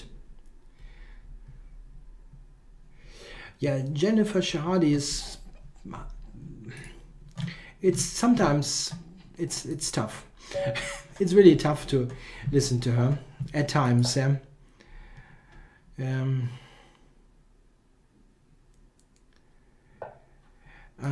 cannot help you with the chess-based puzzle. I'm sorry. I don't want to change my board setup here at the moment. I'm happy that it works. What do I think of Caruana? That question was asked a couple of times. I'm sorry I didn't address that. Yeah, I mean, it's clear that he's a very strong player, and he's definitely also one of the guys who would stand a chance against Carlsen, because he's already... I didn't even want to play that move, because he's got proven quite a bit that he can beat him. So that's very important that you have some wins in. Okay, yeah, that e6 move was really bad, but it was a mouse slip, to be honest. Favorite Grandmaster pre-Karpov. Why exactly pre-Karpov? Well, I'm basically on the record in being a big fan of Akiba Rubinstein, so probably Rubinstein.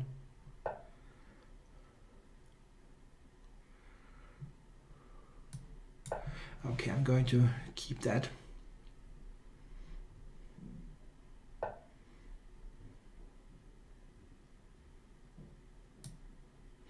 Okay, I'm just grabbing that pawn. I'm greedy.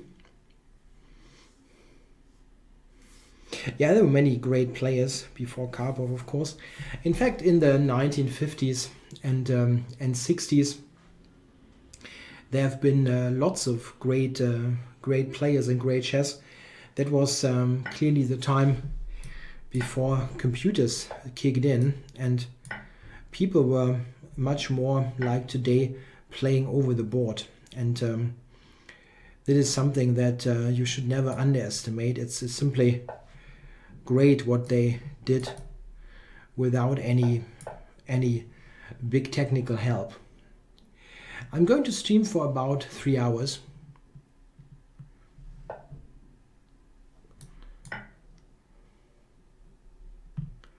Yeah, I won that piece here. Okay, guys, I'm going to take a very short break, about 1 minute, and I'm back soon.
All right, I'm back.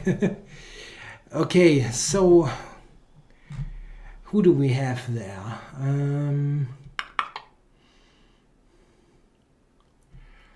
I don't know. Do we got someone on who's in the chat? Not quite sure. I'm going to do Bigfoot. Okay. Yeah, the chessboard is moving because I was trying to figure out who's in the list of.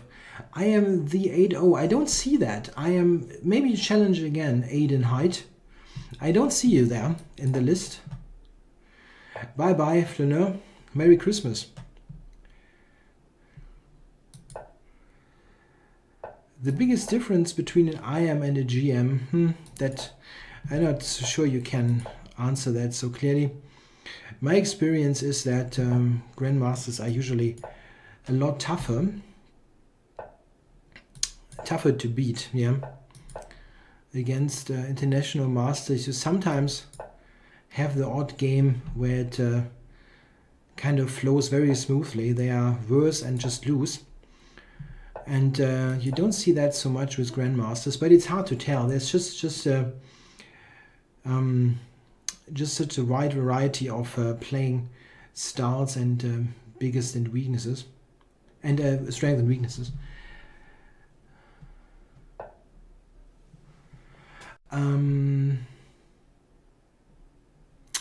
I don't know about the Stockfish 8 rating there, Kellis. I have no idea what that engine is doing on Lichess.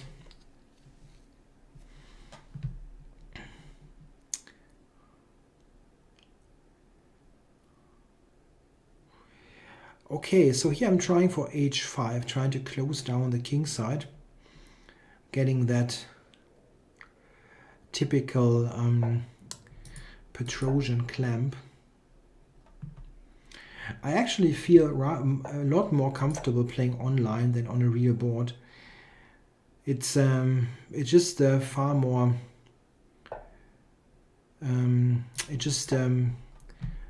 Nowadays you just at the two-dimensional board far more often. I still want to do the viewer games. Yes, I lost a little bit side on those. I have to admit that. I really want to. Bullet Massacre. Yeah, I saw that one. Yeah, I will take that challenge, of course. But I didn't see it.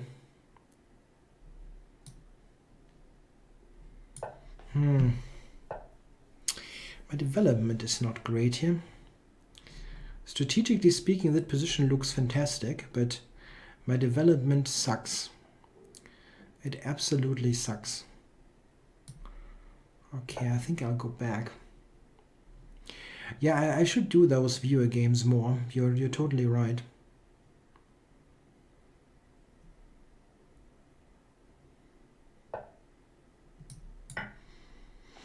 Yeah, one of my things for New Year's is doing more for my channel. There's those typical things you want to change in the new year, but I'm not quite sure if I manage to do that and when.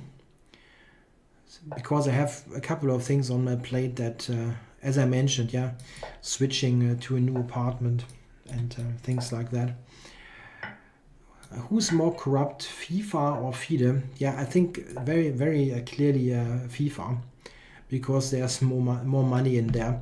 I mean, FIDE is also totally corrupt, but I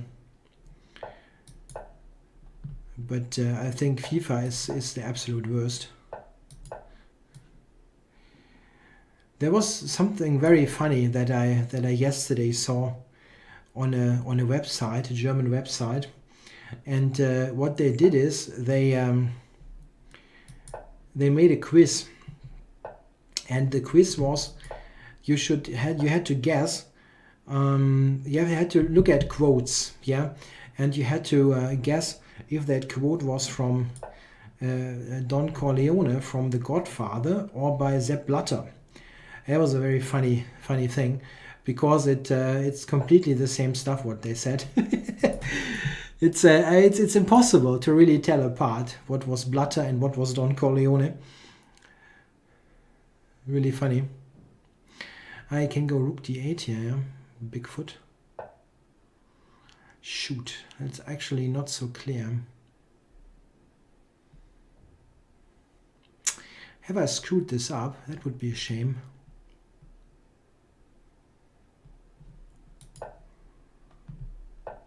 Yeah, that was in Spiegel Online, yeah, the Don Corleone, Sepp Blatter thing.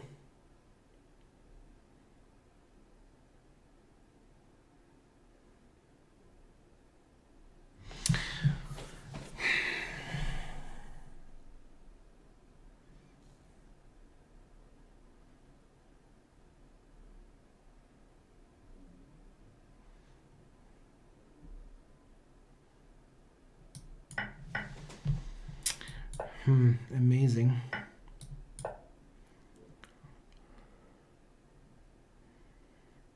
Yeah, I'm still okay. I mean, black can never ever win this position, but it should have been just a flat-out strategic win, of course. And I'm not drawing. I mean, I'm not drawing him, because I think if anybody can win, it's white. I mean, I would also decline a draw here just in normal chess. Absolutely.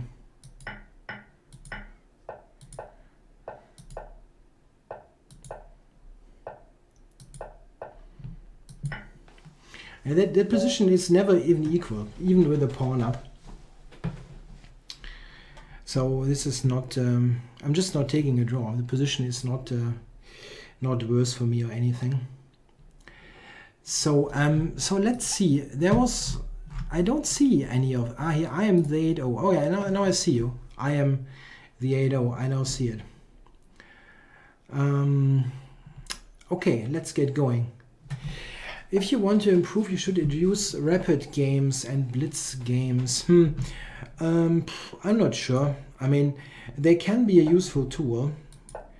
What does not help is to spend hours on playing bullet. That doesn't help.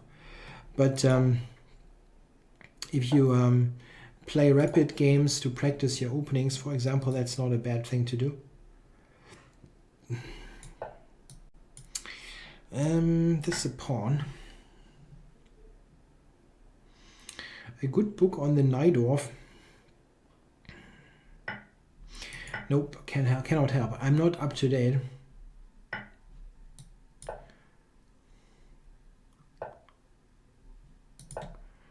I'm absolutely not up to date.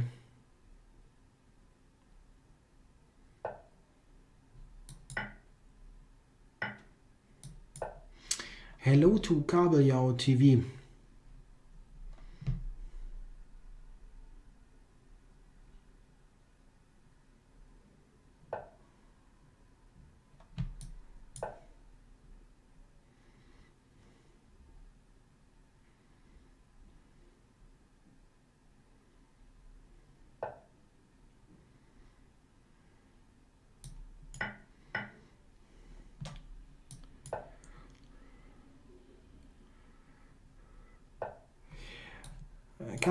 Kabeljau TV, are you able to, I'm not sure where you live in Germany, but are you able to listen to 1 Live Radio, or are you somewhere else in Germany? Because they had a very funny sound snippet yesterday on the radio by a little kid who was asked what he's eating for Christmas, and that boy said, we're eating Kabeljau with sauce and potatoes, and with a Cologne accent that was super cute. Kabeljau mit Soße und Kartoffeln. I cannot even copy that. It was absolutely crazy. Yeah, I'm 2 pawns up with this little tactical trickery on the king side.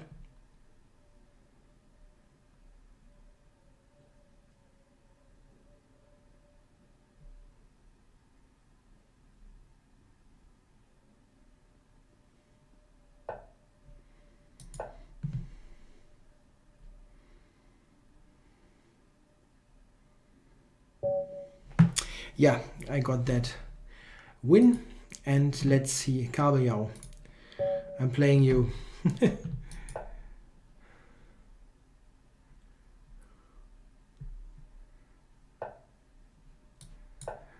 Let's go for the odd trump. How's the political climate in Germany nowadays? Wow, it's tough to say. It's tough to say.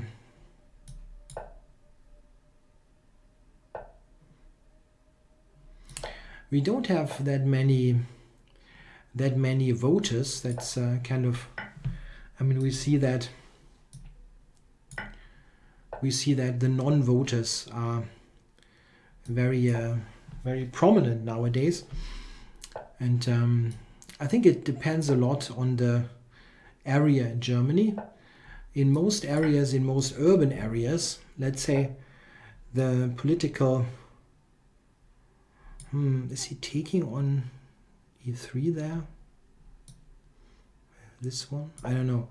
It's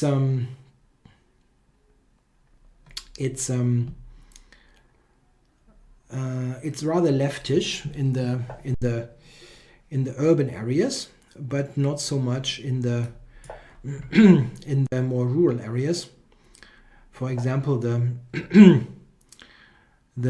political party of Chancellor Angela Merkel, they haven't won a single. I mean, they don't have a mayor in any big city, nowhere. Yeah. but they still have the majority in the overall country, which is kind of weird.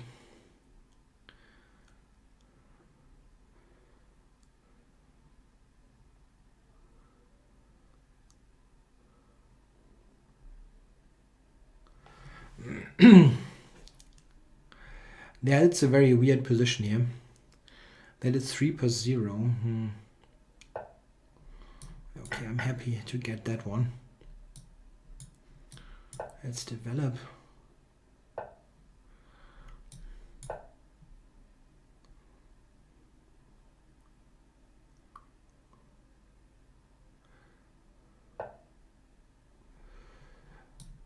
Yeah, I don't think I mean, I don't want to make this a political discussion, but I think it's difficult nowadays. It's difficult for me, at least, to vote. I don't really see a political party here that feels right for me to vote.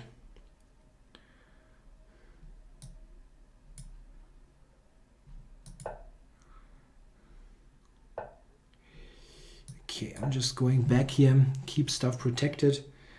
If I get in e4 here, he has to sacrifice stuff at some point.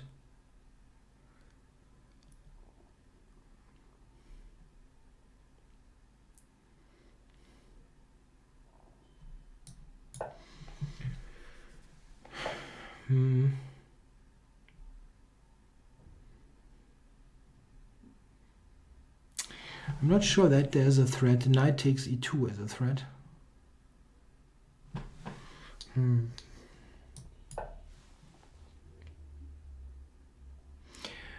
Yeah, Germany is essentially really peaceful. I mean, with all kinds of criticism, it's still a very good country to live in. Even if you have, if you think that the political leadership is not that great. Okay, so what about this here? f5. Yeah, he needs some play, quite clearly. I think I have to do... Oh, just blundered that one. Very stupid. Okay, it's not the end of the world. The position still seems okay. Yeah, no, the AfD, that's a new German party. That's really the worst. Those people. Well, I don't think this will be a long-term phenomenon.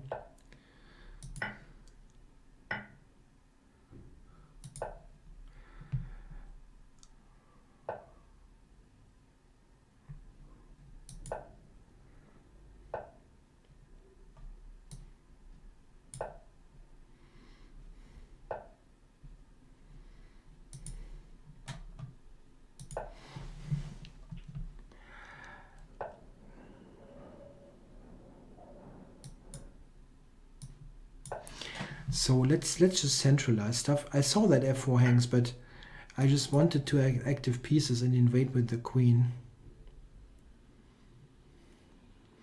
I've got 17 seconds. That's actually a problem.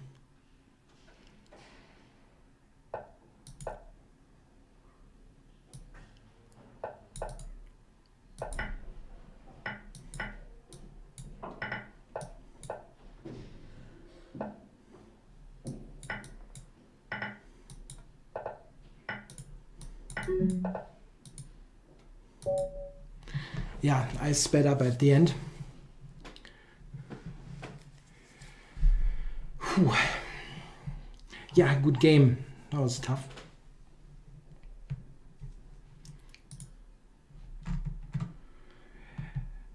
So, anyone around? King Kong Hari, yeah, let's do that.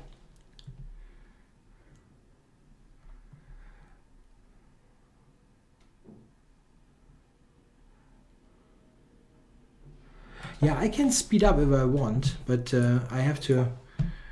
Yeah, it's not so easy on that platform because I don't play here often.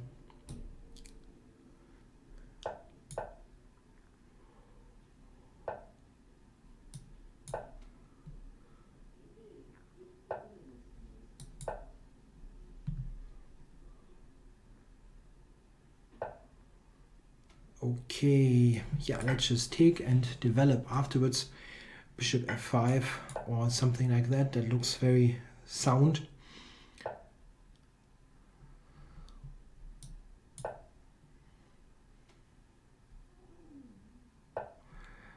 Yeah, 5-5-5-0 is okay. Yeah, the trompe, yeah, it's played quite often. Not quite sure why. I played it a bit myself. I'm not quite sure why I did that either. Just for the sake of variety, I guess.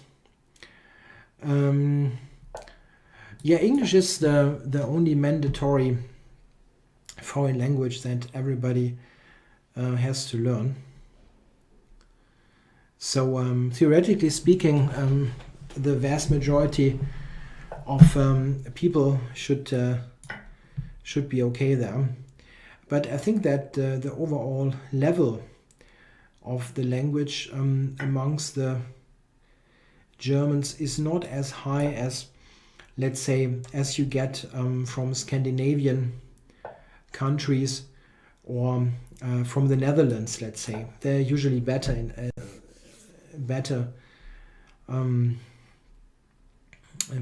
with it.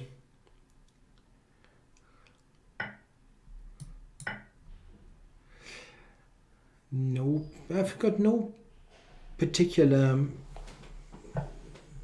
thing to say about blindfold chess. It seems that people are really fascinated by it, but I don't know. I never really looked. It's something that didn't interest me that much.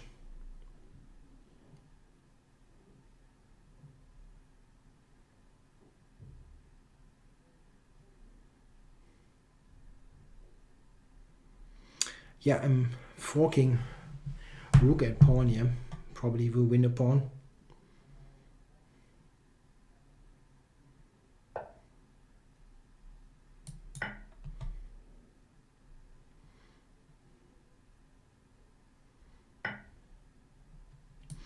Yeah, I think what we learn here in German schools about English is pretty good. It's a good foundation.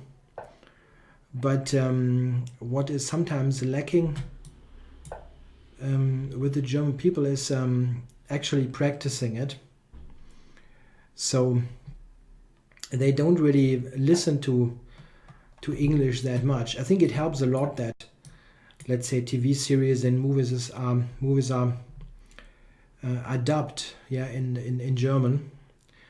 And I think this is the reason why many Scandinavian countries or the Dutch people, they are better normally in the speaking part of it, or just understanding a conversation, because they are more used to it.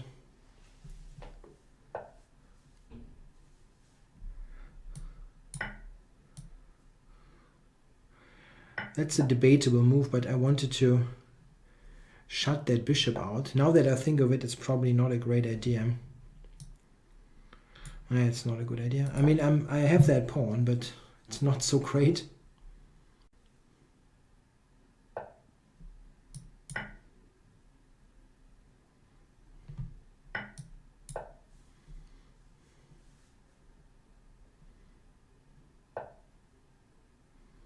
Yeah, I also don't understand why TV shows and movies in Germany are usually dubbed. It's completely moronic, and with most shows it makes it actually unwatchable. I mean, stuff like, let's say, Big Bang Theory is completely hopeless in German. I don't know. It's not. You cannot watch it. Oh, he's allowing the rook trade. That's very helpful.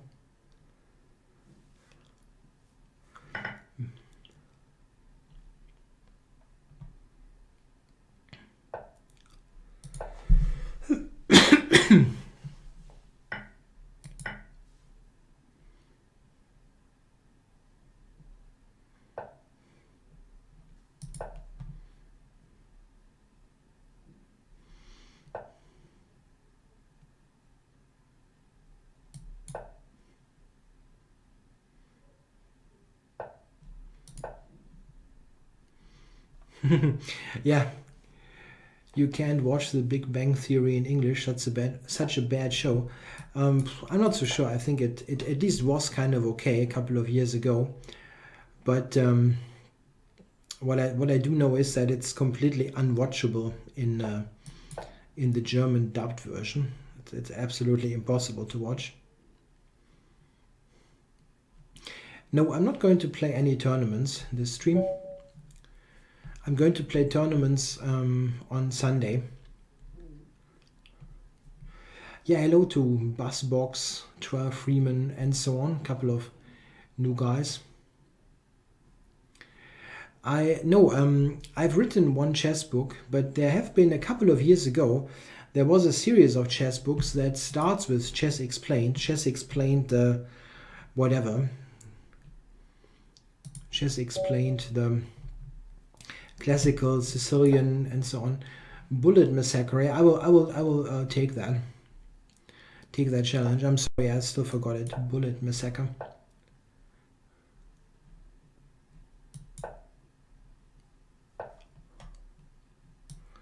I'm sorry if I continuously ignore someone who challenges. It's kind of irritating to see the list of players and so on. So it's not. I don't willingly ignore somebody or so. It really is not the case.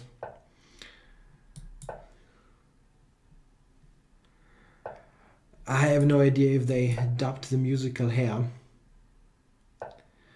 I think I played a couple of 1v4s.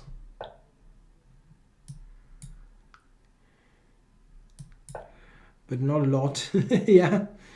It's a little bit difficult. You know, I have to look at the chat and everything at the same time. It kind of helps to play something that is a bit familiar.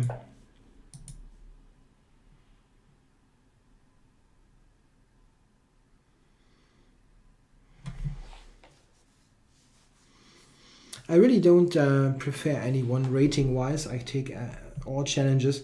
It's just that sometimes I cannot connect the chat name with name on Lichess.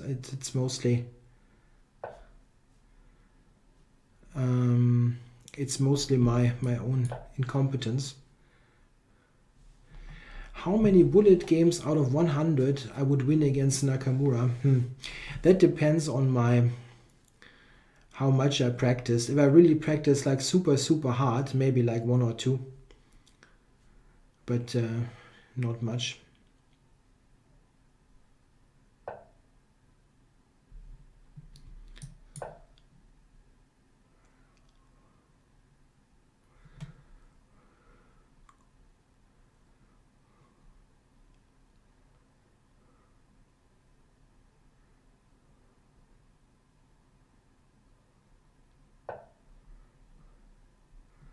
I think this kind of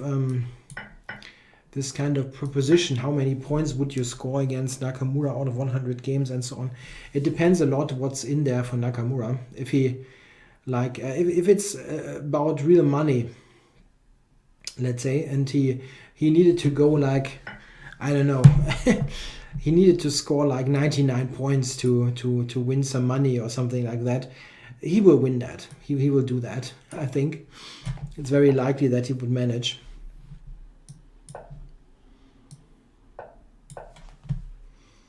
Have to get. Let's check this. I think I'm going here. Bishop over to d4 is a good idea. The Scandinavian defense with knight f6. I have my doubts.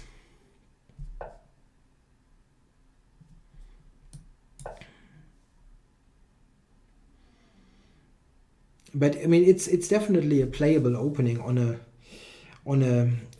let's say on a normal level, IM level or something like that. But I have my doubts about its overall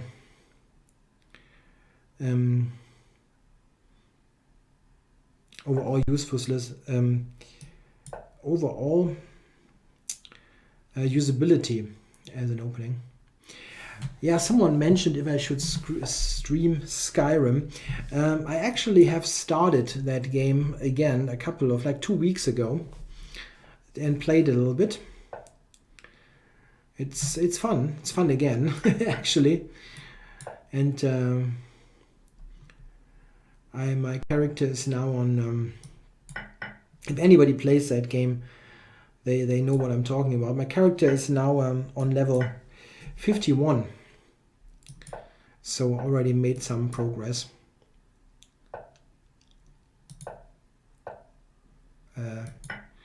Okay, I guess I was a lot ahead on the clock.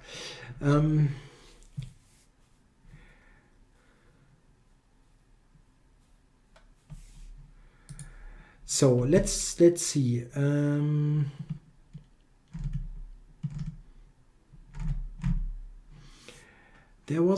I don't see those guys mentioning their names. I simply don't see the names. Bullet Massacre, here it is. He asked me more than once already.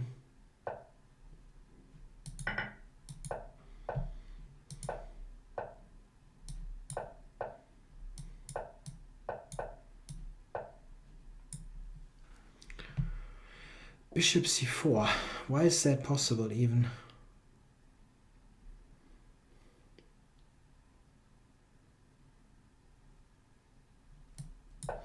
Let's do this.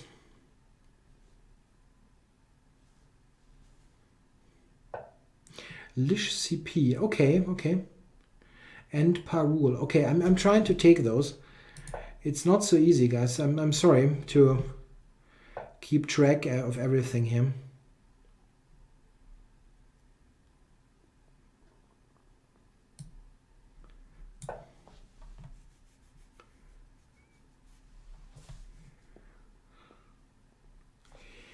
Okay, knight g4. I tried to take on c3, take on e4.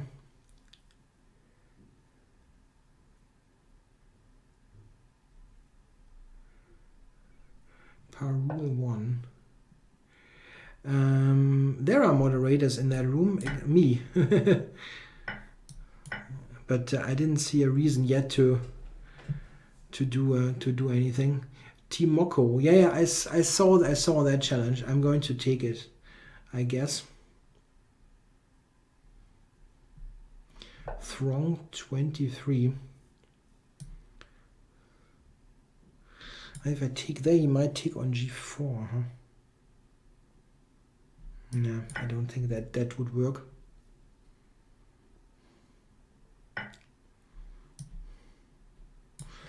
Rook e3, or is that crazy?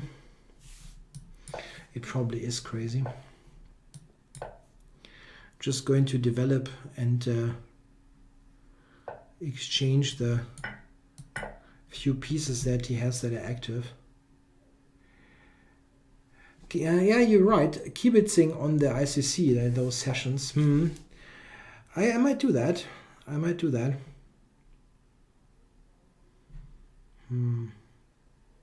Okay. He could have taken b7, huh? I should have stopped that. It's really completely unnecessary to allow that stuff. Okay.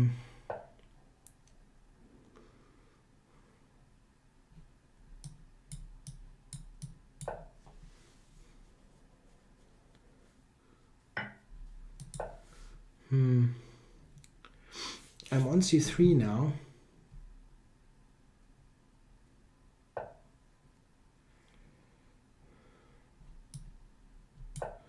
Yeah, getting tickets for Star Wars is probably not so easy.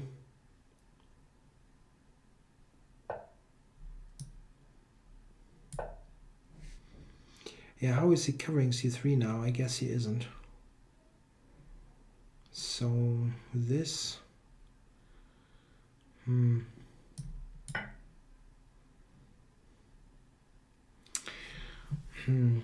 Yeah, rook a to c8, I guess.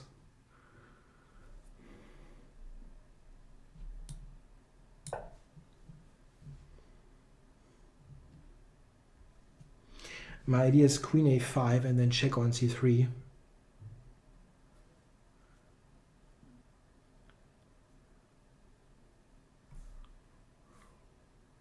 I've got 200 viewers now. That's a good count, I guess.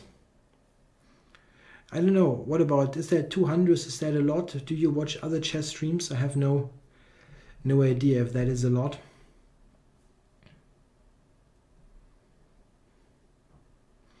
It's tough for him to move now because the knight on d4 cannot move. I have conceded draws, but I didn't lose a game.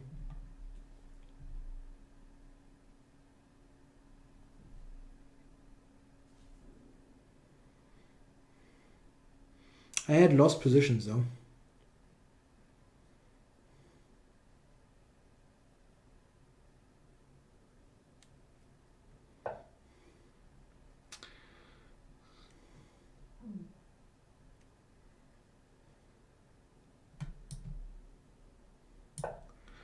Okay, how many people does Eric have in his streams?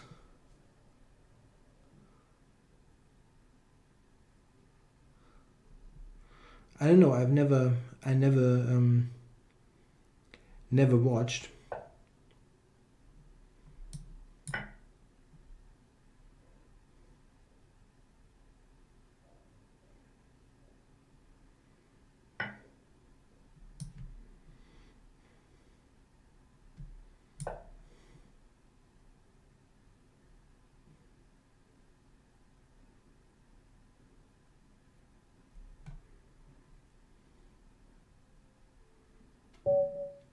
Yeah, I was made to come.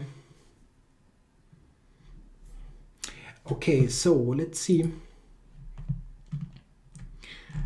Parole. I'm going to really work through the guys from the chat. So let's get going. E5.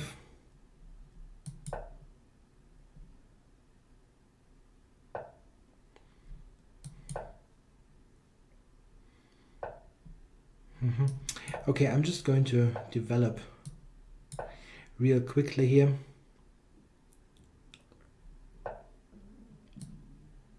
I don't know, maybe rook e8 first.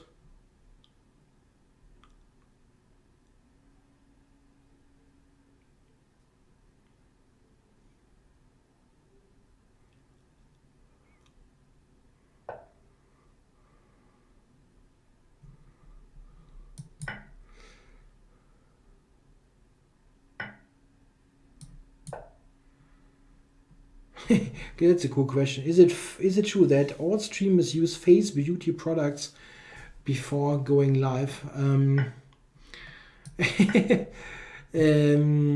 I actually I took a shower, but nope, no particular face beauty products.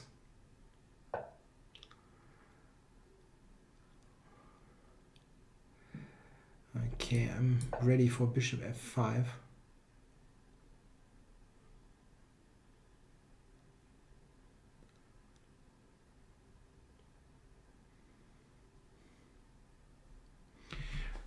Trying for bishop f5 here.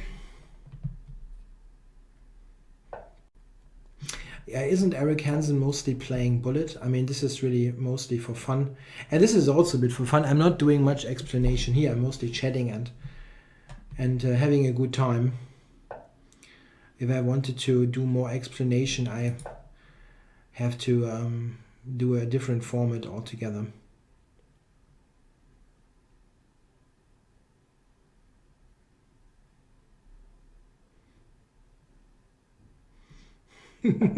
No, I actually shower on a daily basis. It's just that this time I did it right before the show.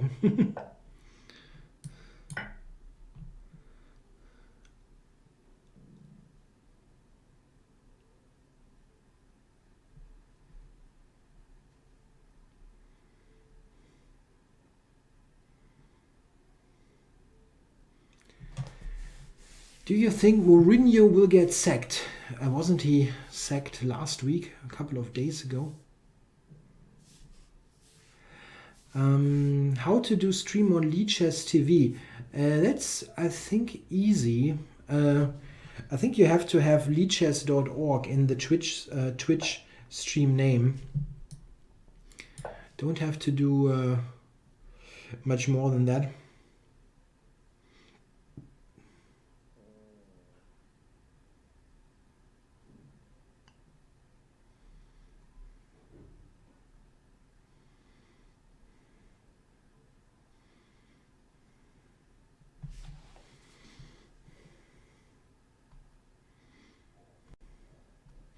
Yeah, like doing bad things to your furniture can happen during blitz sessions. I think I killed the odd computer mouse over the years with something really bad, something bad happening. Yeah, Parul here is out of ideas. If he moves, the knight f2 is falling. And yeah, I'm threatening rook d8 and then taking.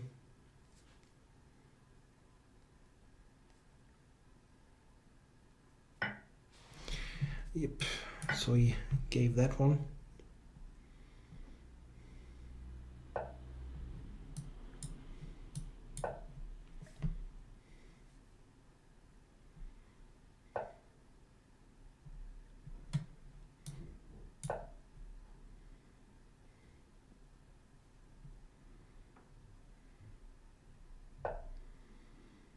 Mate on g7.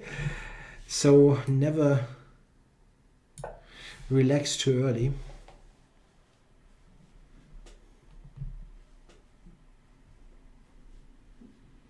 Yeah, knight d4, I cannot take that.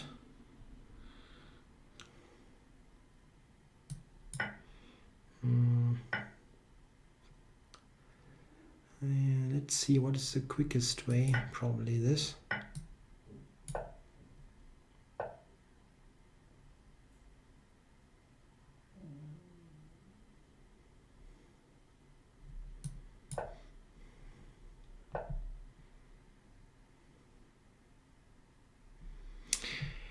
I started my YouTube channel because a workmate and friend of mine suggested that I do that. And it's yeah, been a very good suggestion. It's lots of fun and been the starting point of my chess teaching now.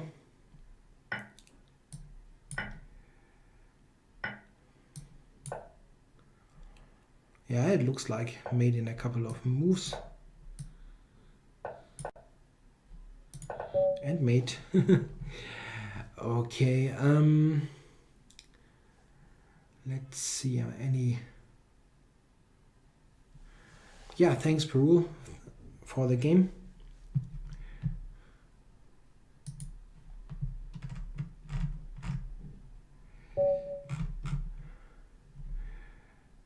So is there someone in particular that I should play? I mean, there's a couple of people in there. Renato Eckel, yeah, that's a regular.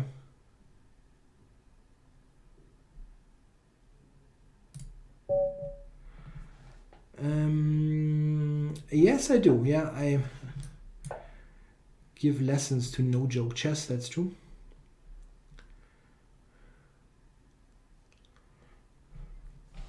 What's the name? Chess Prophet. Oh, got the King's Gambit. Okay, I'm playing a sideline.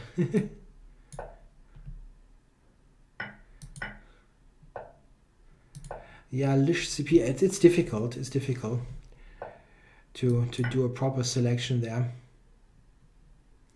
Got 15 people on that list.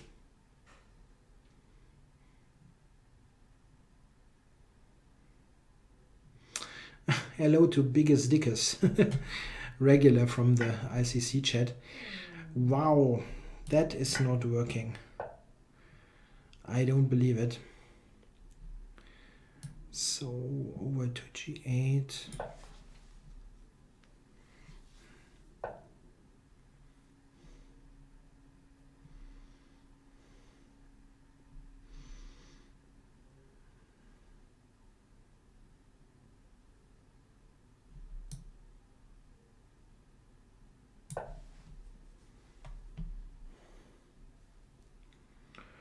g6. I can check on d4.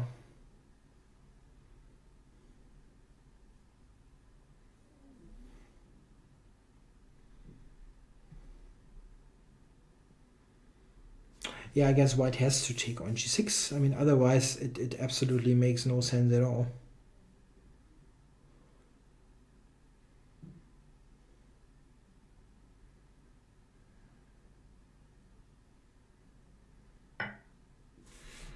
Okay, so check.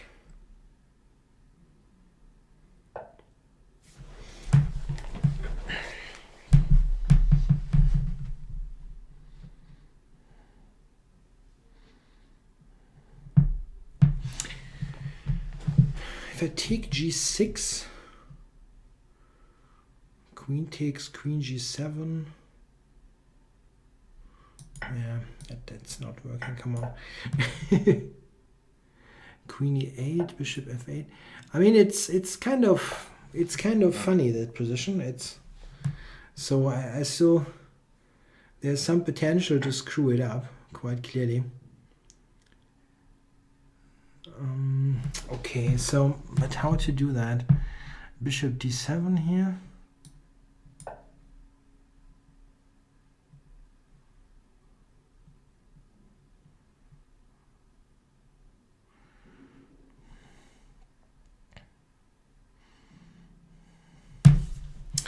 I wonder if queen g3 is a move.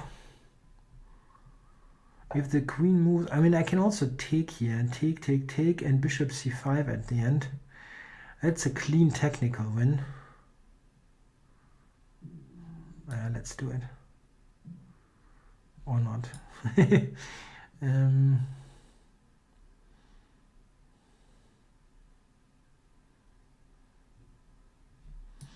I mean, that should work, right?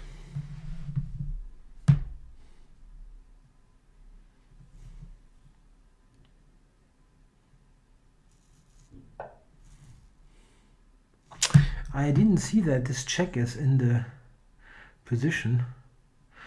Wow. I didn't see that move at all. Uh-oh. Okay. So I win, but that was scary. I didn't see queen c4 at all. I'll play a simul tomorrow.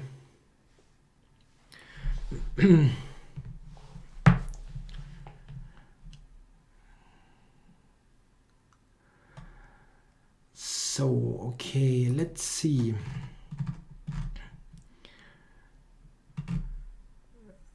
Lish CP, where is he? Yep. I'm sorry about that. Lish CP. Let's get going. I'll be on for about half an hour.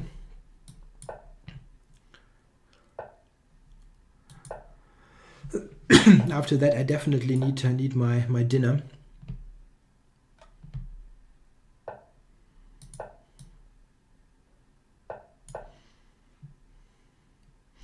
The time control will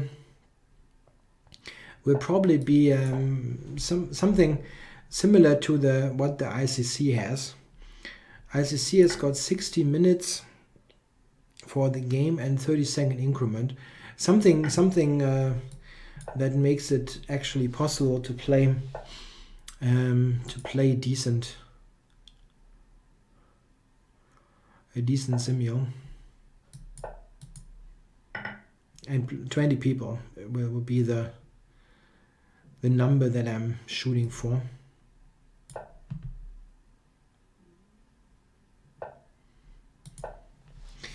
There is no particular time of day when I record my blitz videos. It's just when I'm feel like playing. It's no particular concept there. Sometimes I do the videos for 2 weeks or so in one go. Means I'm starting at let's say at noon, and I'm playing the whole day.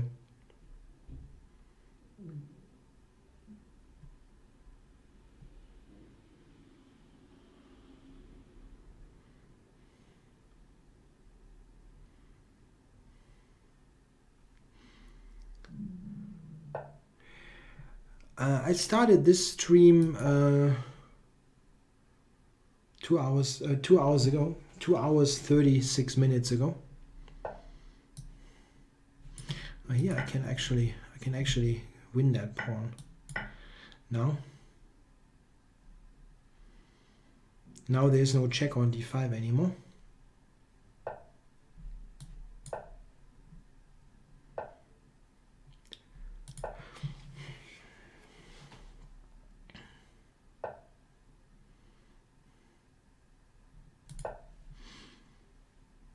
If he takes it, there's queen d5.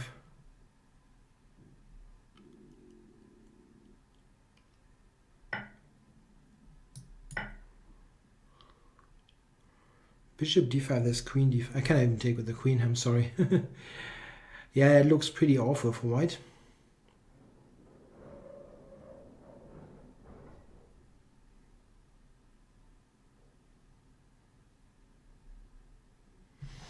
I'm even winning f2 there. Plus some more material.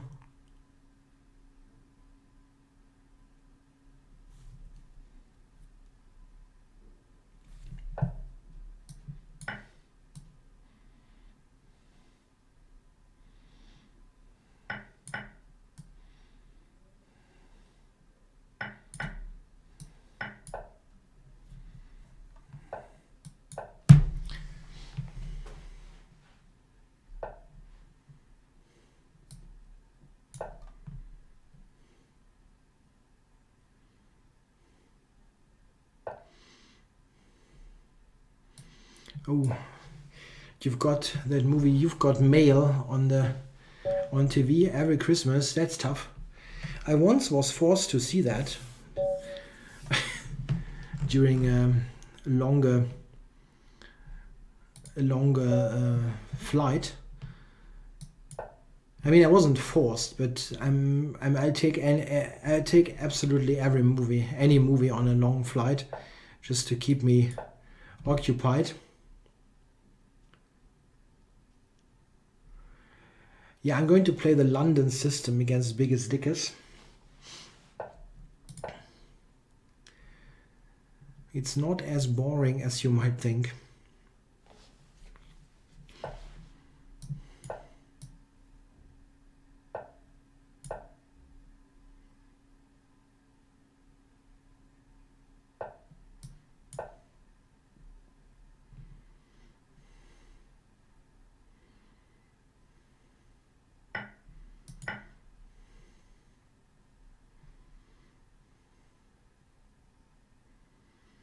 Yeah, I've got my bishop pair. That's fine.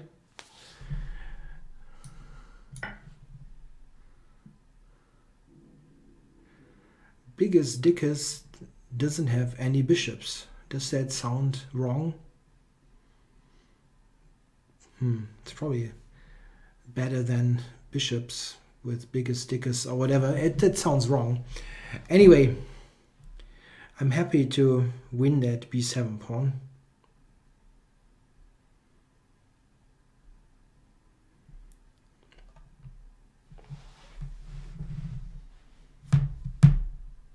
Scheveningen, please. What's your name again, so I can find it? I definitely want to play you, but I somehow don't manage.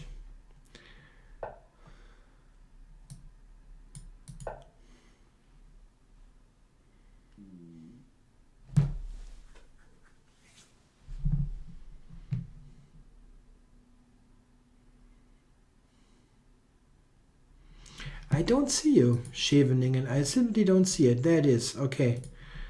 Yeah, I see it now. Next time. I do read the chat. I do read it, but it's tricky. I have to play a game and everything. And sometimes I overlook things in the chat, but mostly I read and see it fine. Yeah, this is not just a pawn.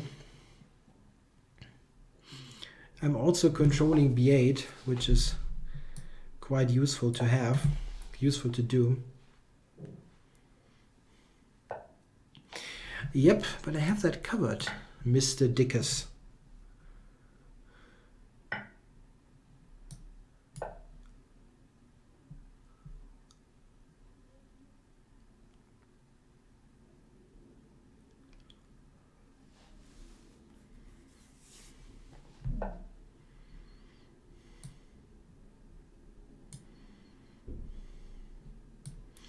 Let's just keep that. I just keep the c3 pawn.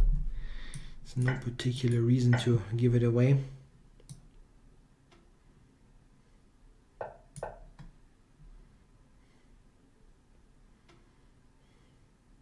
Yeah, just material up here. Only thing a little bit,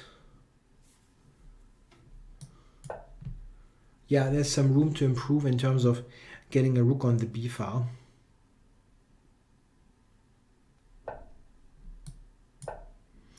I have to go with this to allow a rook on the b file. Yeah, c takes, I just want to trade on the e file.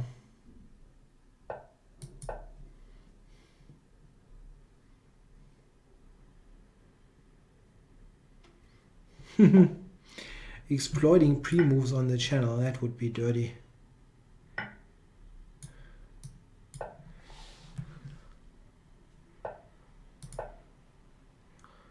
Out for queen e7.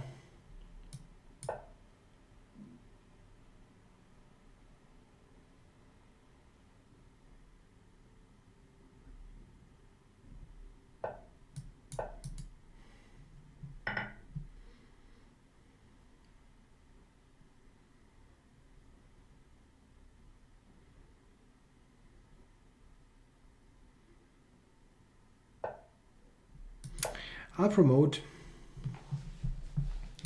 I will promote this pawn. Yeah, the London proved to be a little bit too solid for Mr. Biggest Dickus. Okay, I'm going to play Scheveningen next. I totally did not see the challenge before.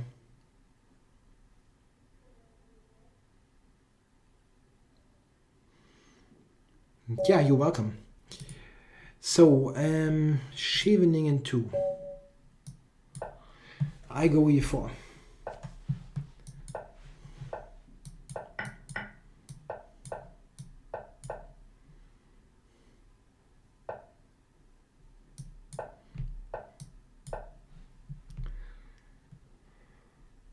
Yeah, that is a name. That is a move, knight g1. It's pretty interesting.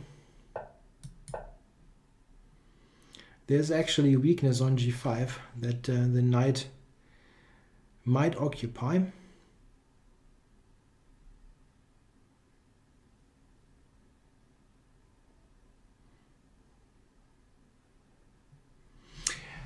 National master titles. I have no particular opinion. I mean, I think most of those titles, I don't know. In some cases, they just are introduced to earn money for the Chess Federation,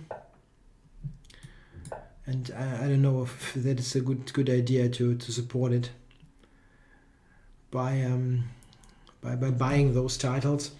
But anyway, there is no particular opinion there. If people like it, it's cool.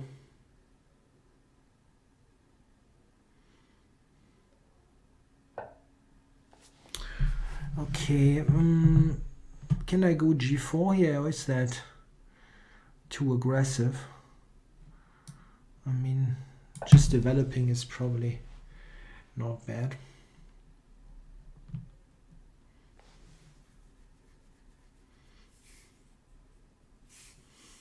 95, maybe 95 was possible already. 95, knight takes d5.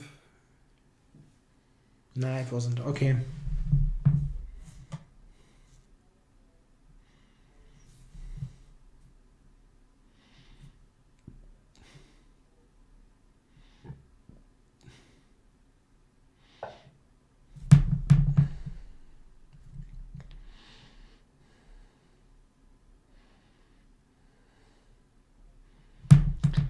G6.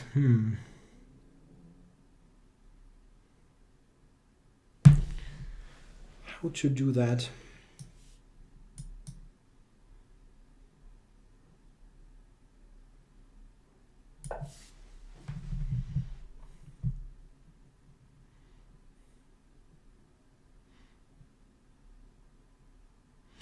Now, I mean, you cannot buy the National Master title. Maybe that the phrasing was wrong. You have to fulfill some kind of rating minimum or stuff like that. But the thing is, you have to pay money to the Chess Federation for a title. Yeah, just for the registration. For example, for an international master title, after getting all the stuff done, the norms, the ratings, and whatever you need, you still have to pay the Chess Federation 400 euros. Okay, if you don't pay for the national master title in your country, that's a different thing. But it's kind of it's unusual, let's say. Normally there's some kind of fee that you have to pay. Okay.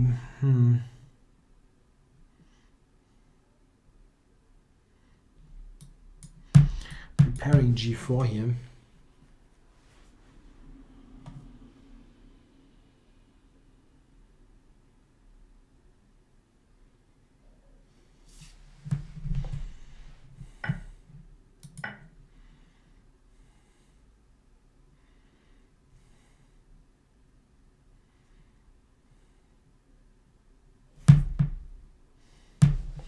The IM title, I think I paid 400 euros, if I'm not mistaken. Or was it 300? I don't know.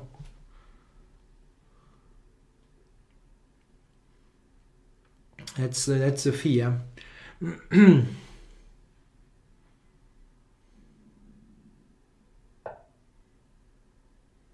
Wow.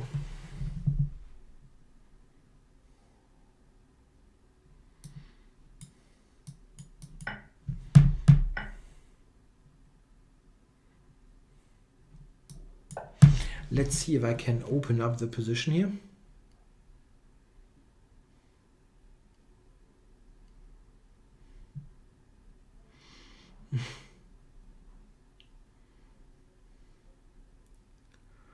Yeah, I think I will get it opened. I'm sorry, opened up soon enough.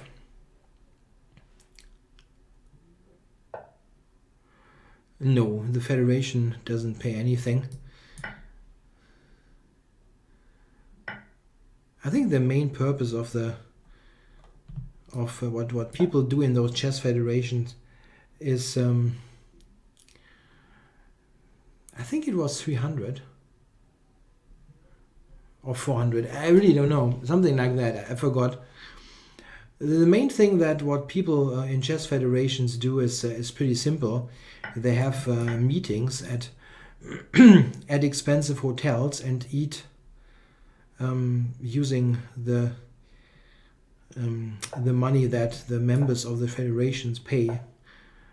It's mostly a bunch of idiots, to be honest.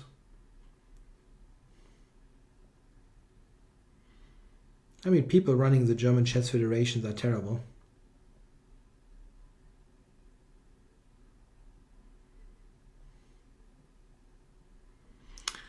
It's 5 plus 2. I have to keep that in mind.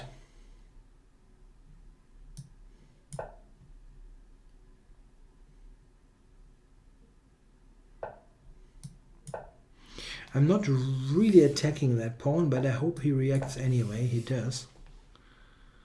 So that the king can never go to g5. That was kind of important. I'm going to switch to the A file now.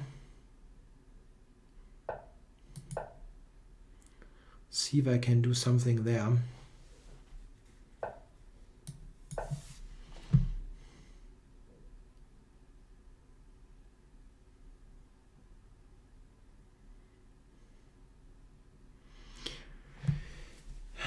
Can I get in b3 and c4 would be nice. I'm trying that. I mean, I just blunder that pawn here, right? Wow, he can just take that pawn. That was too quick. I just played that far too quickly.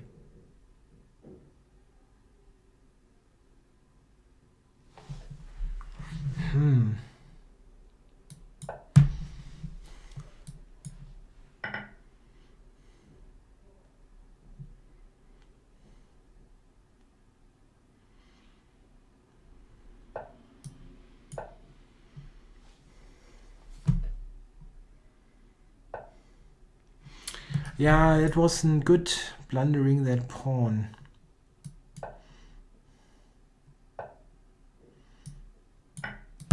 That's very risky, but I want to give it a try.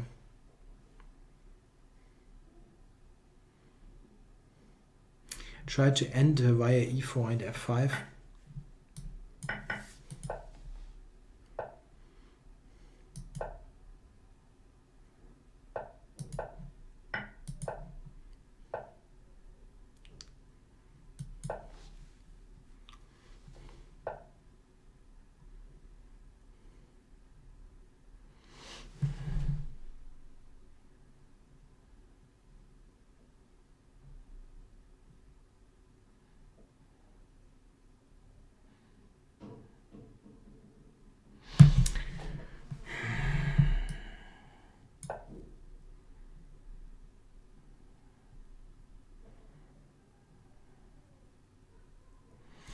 I should have taken a draw there. I really should have.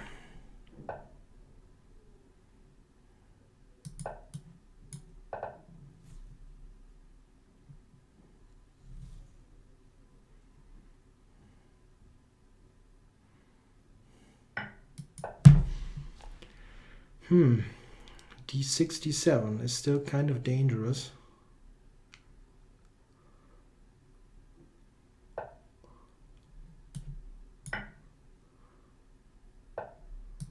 Okay, I got some stuff back.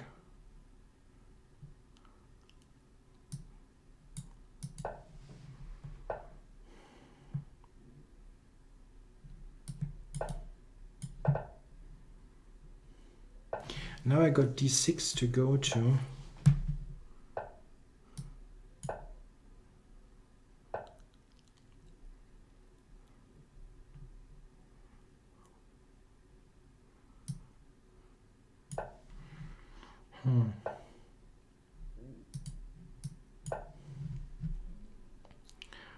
Rook h8. I'll take stuff now.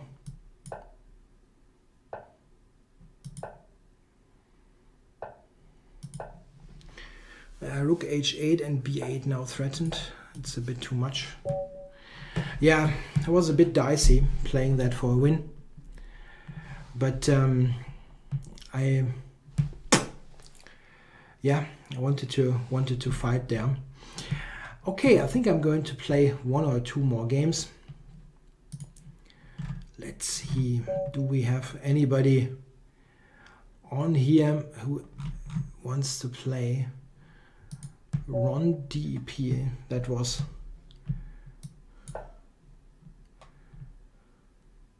I haven't lost the game in the stream, no.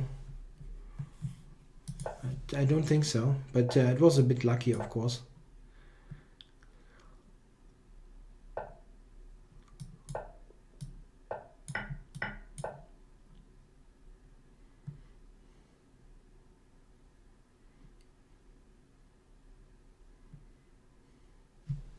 Yeah, that's an interesting line. The only move posing white some problems here is not that one. Yeah, it's knight c6. Zug addict next.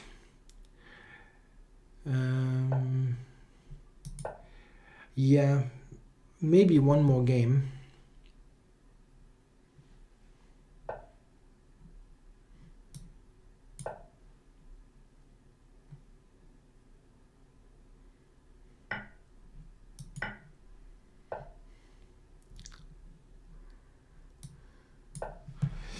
So let's see what we get here. That double pawn is not a big issue at all. I've got some play A on C file and better developed. So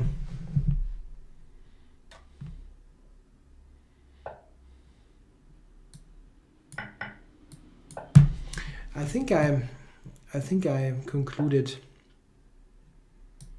I think I conceded more than that one draw.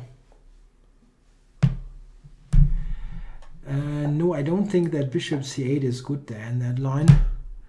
I think my position out of the opening was almost winning. I think it was terrible, but I played it badly.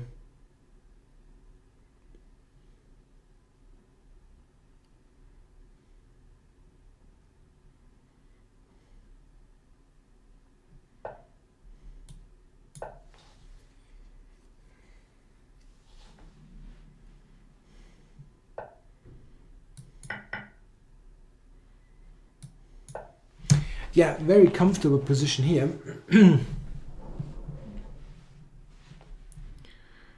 Did I just concede one draw? That's cool. Oh, Ron DEP, he just smashes there and wants to play this endgame here. Interesting.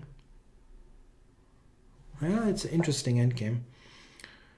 So let's see.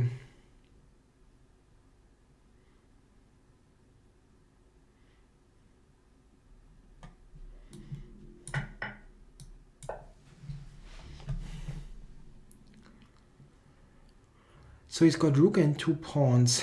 That's quite a lot, actually. But I have very active pieces.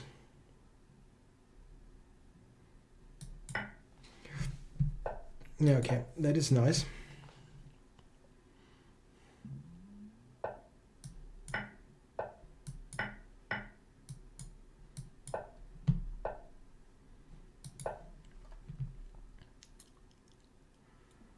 Controlling b5.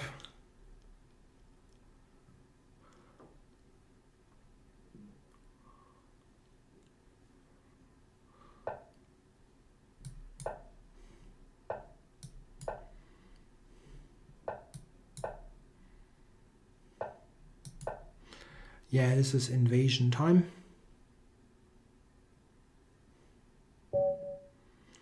Yeah, so win against Ron DP. Zouk Addict. There is Zouk Addict. Yes, that will be the final game. After that, I have to get dinner badly.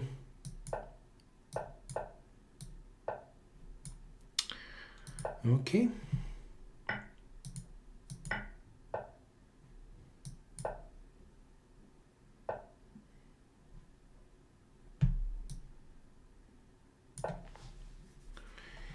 Looking at the f5, the f5 square, so that the black knight has no square there. Sorry, voice is failing me after almost 3 hours.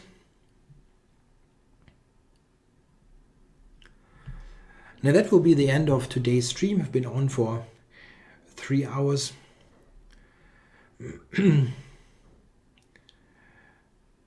Yeah, I can also pronounce it Zug Addict, but it's a bit strange sometimes. If I set myself into English mode, I try to pronounce it. I mean, I automatically sometimes pronounce German parts as if they were English, and it sounds very weird, but it's very difficult for my brain to do that kind of it's English now, but there's some German in there and I should do it like this and that. It's difficult. Okay, no moves. You have to go c5 here anyway. Why not play it right away?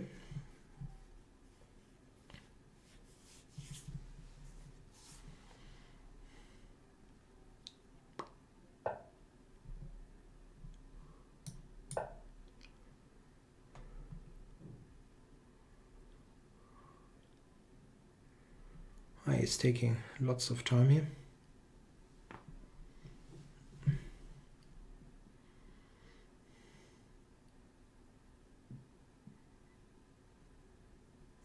Ron Depp. I was Ron DEP. I don't know. It's difficult. He's taking a long time here for those forced moves.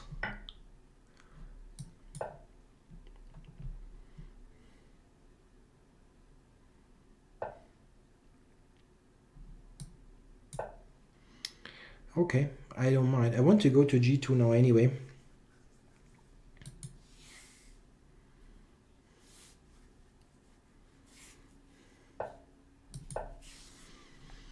Yeah, I'm playing quite quickly, but it's also a position type that I have played many times. So there's no particular reason for me to think for a very long time.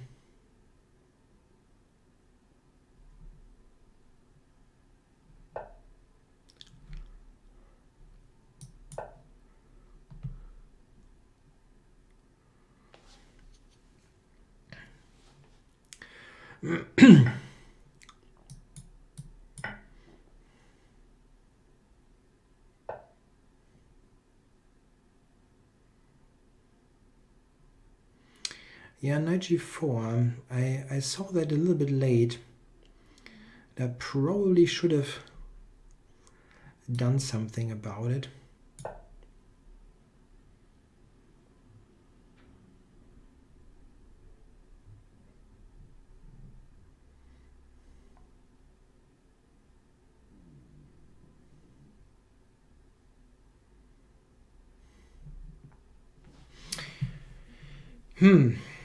Is he doing something on the H file?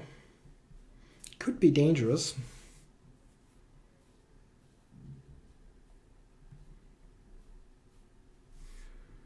Yeah, Merry Christmas also back to Zug Addict fan.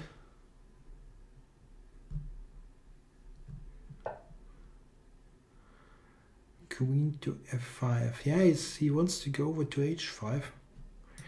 Yeah, I think I have to trade this. It wasn't really well played.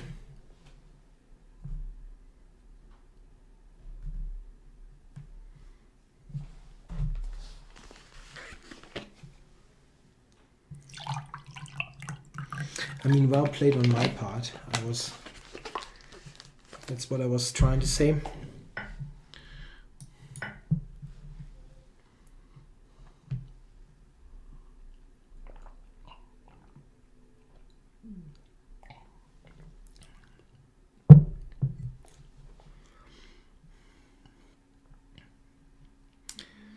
Position looks a bit loose here. I don't really see how he exploits it, but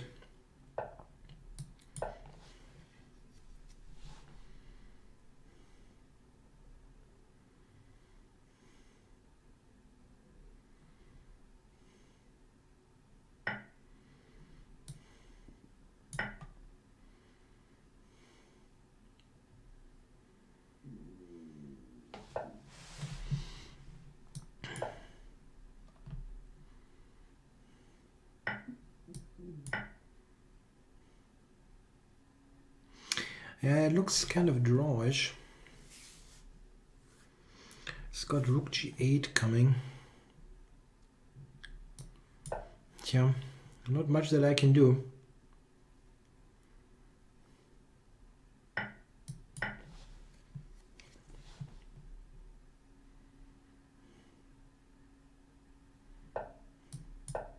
No, rook g8. That's a dirty move, rook g8. Okay, so I lose a game. King g2. Yeah, I was almost pre-moving that. Okay. Where is the resign button actually? Here it is. Yeah, so good game to Zug Addict, keeping the game going after that opening. Yeah, rook g8. That was a tricky one. Yeah, okay, I shouldn't. I basically dropped king g2. It wasn't a pre-move, but I had this. I had rook g8 was my anticipated move. Okay, so you managed to beat me right at the end of the stream. Okay, I hope you enjoyed that. 3 hours of blitz chess here against the guys in the channel. And yeah, make sure to have a good rest of Christmas Day 1. I'll be back tomorrow in a bit at about the same time as it is now. That is 7 p.m. Central European Time, which makes it 1 p.m. US East Coast time. Yeah, okay, I'm getting that one right. Okay, hope you will be joining me. That will be a simultaneous display against on 20 boards. This is the plan. Okay, thanks guys. Bye bye.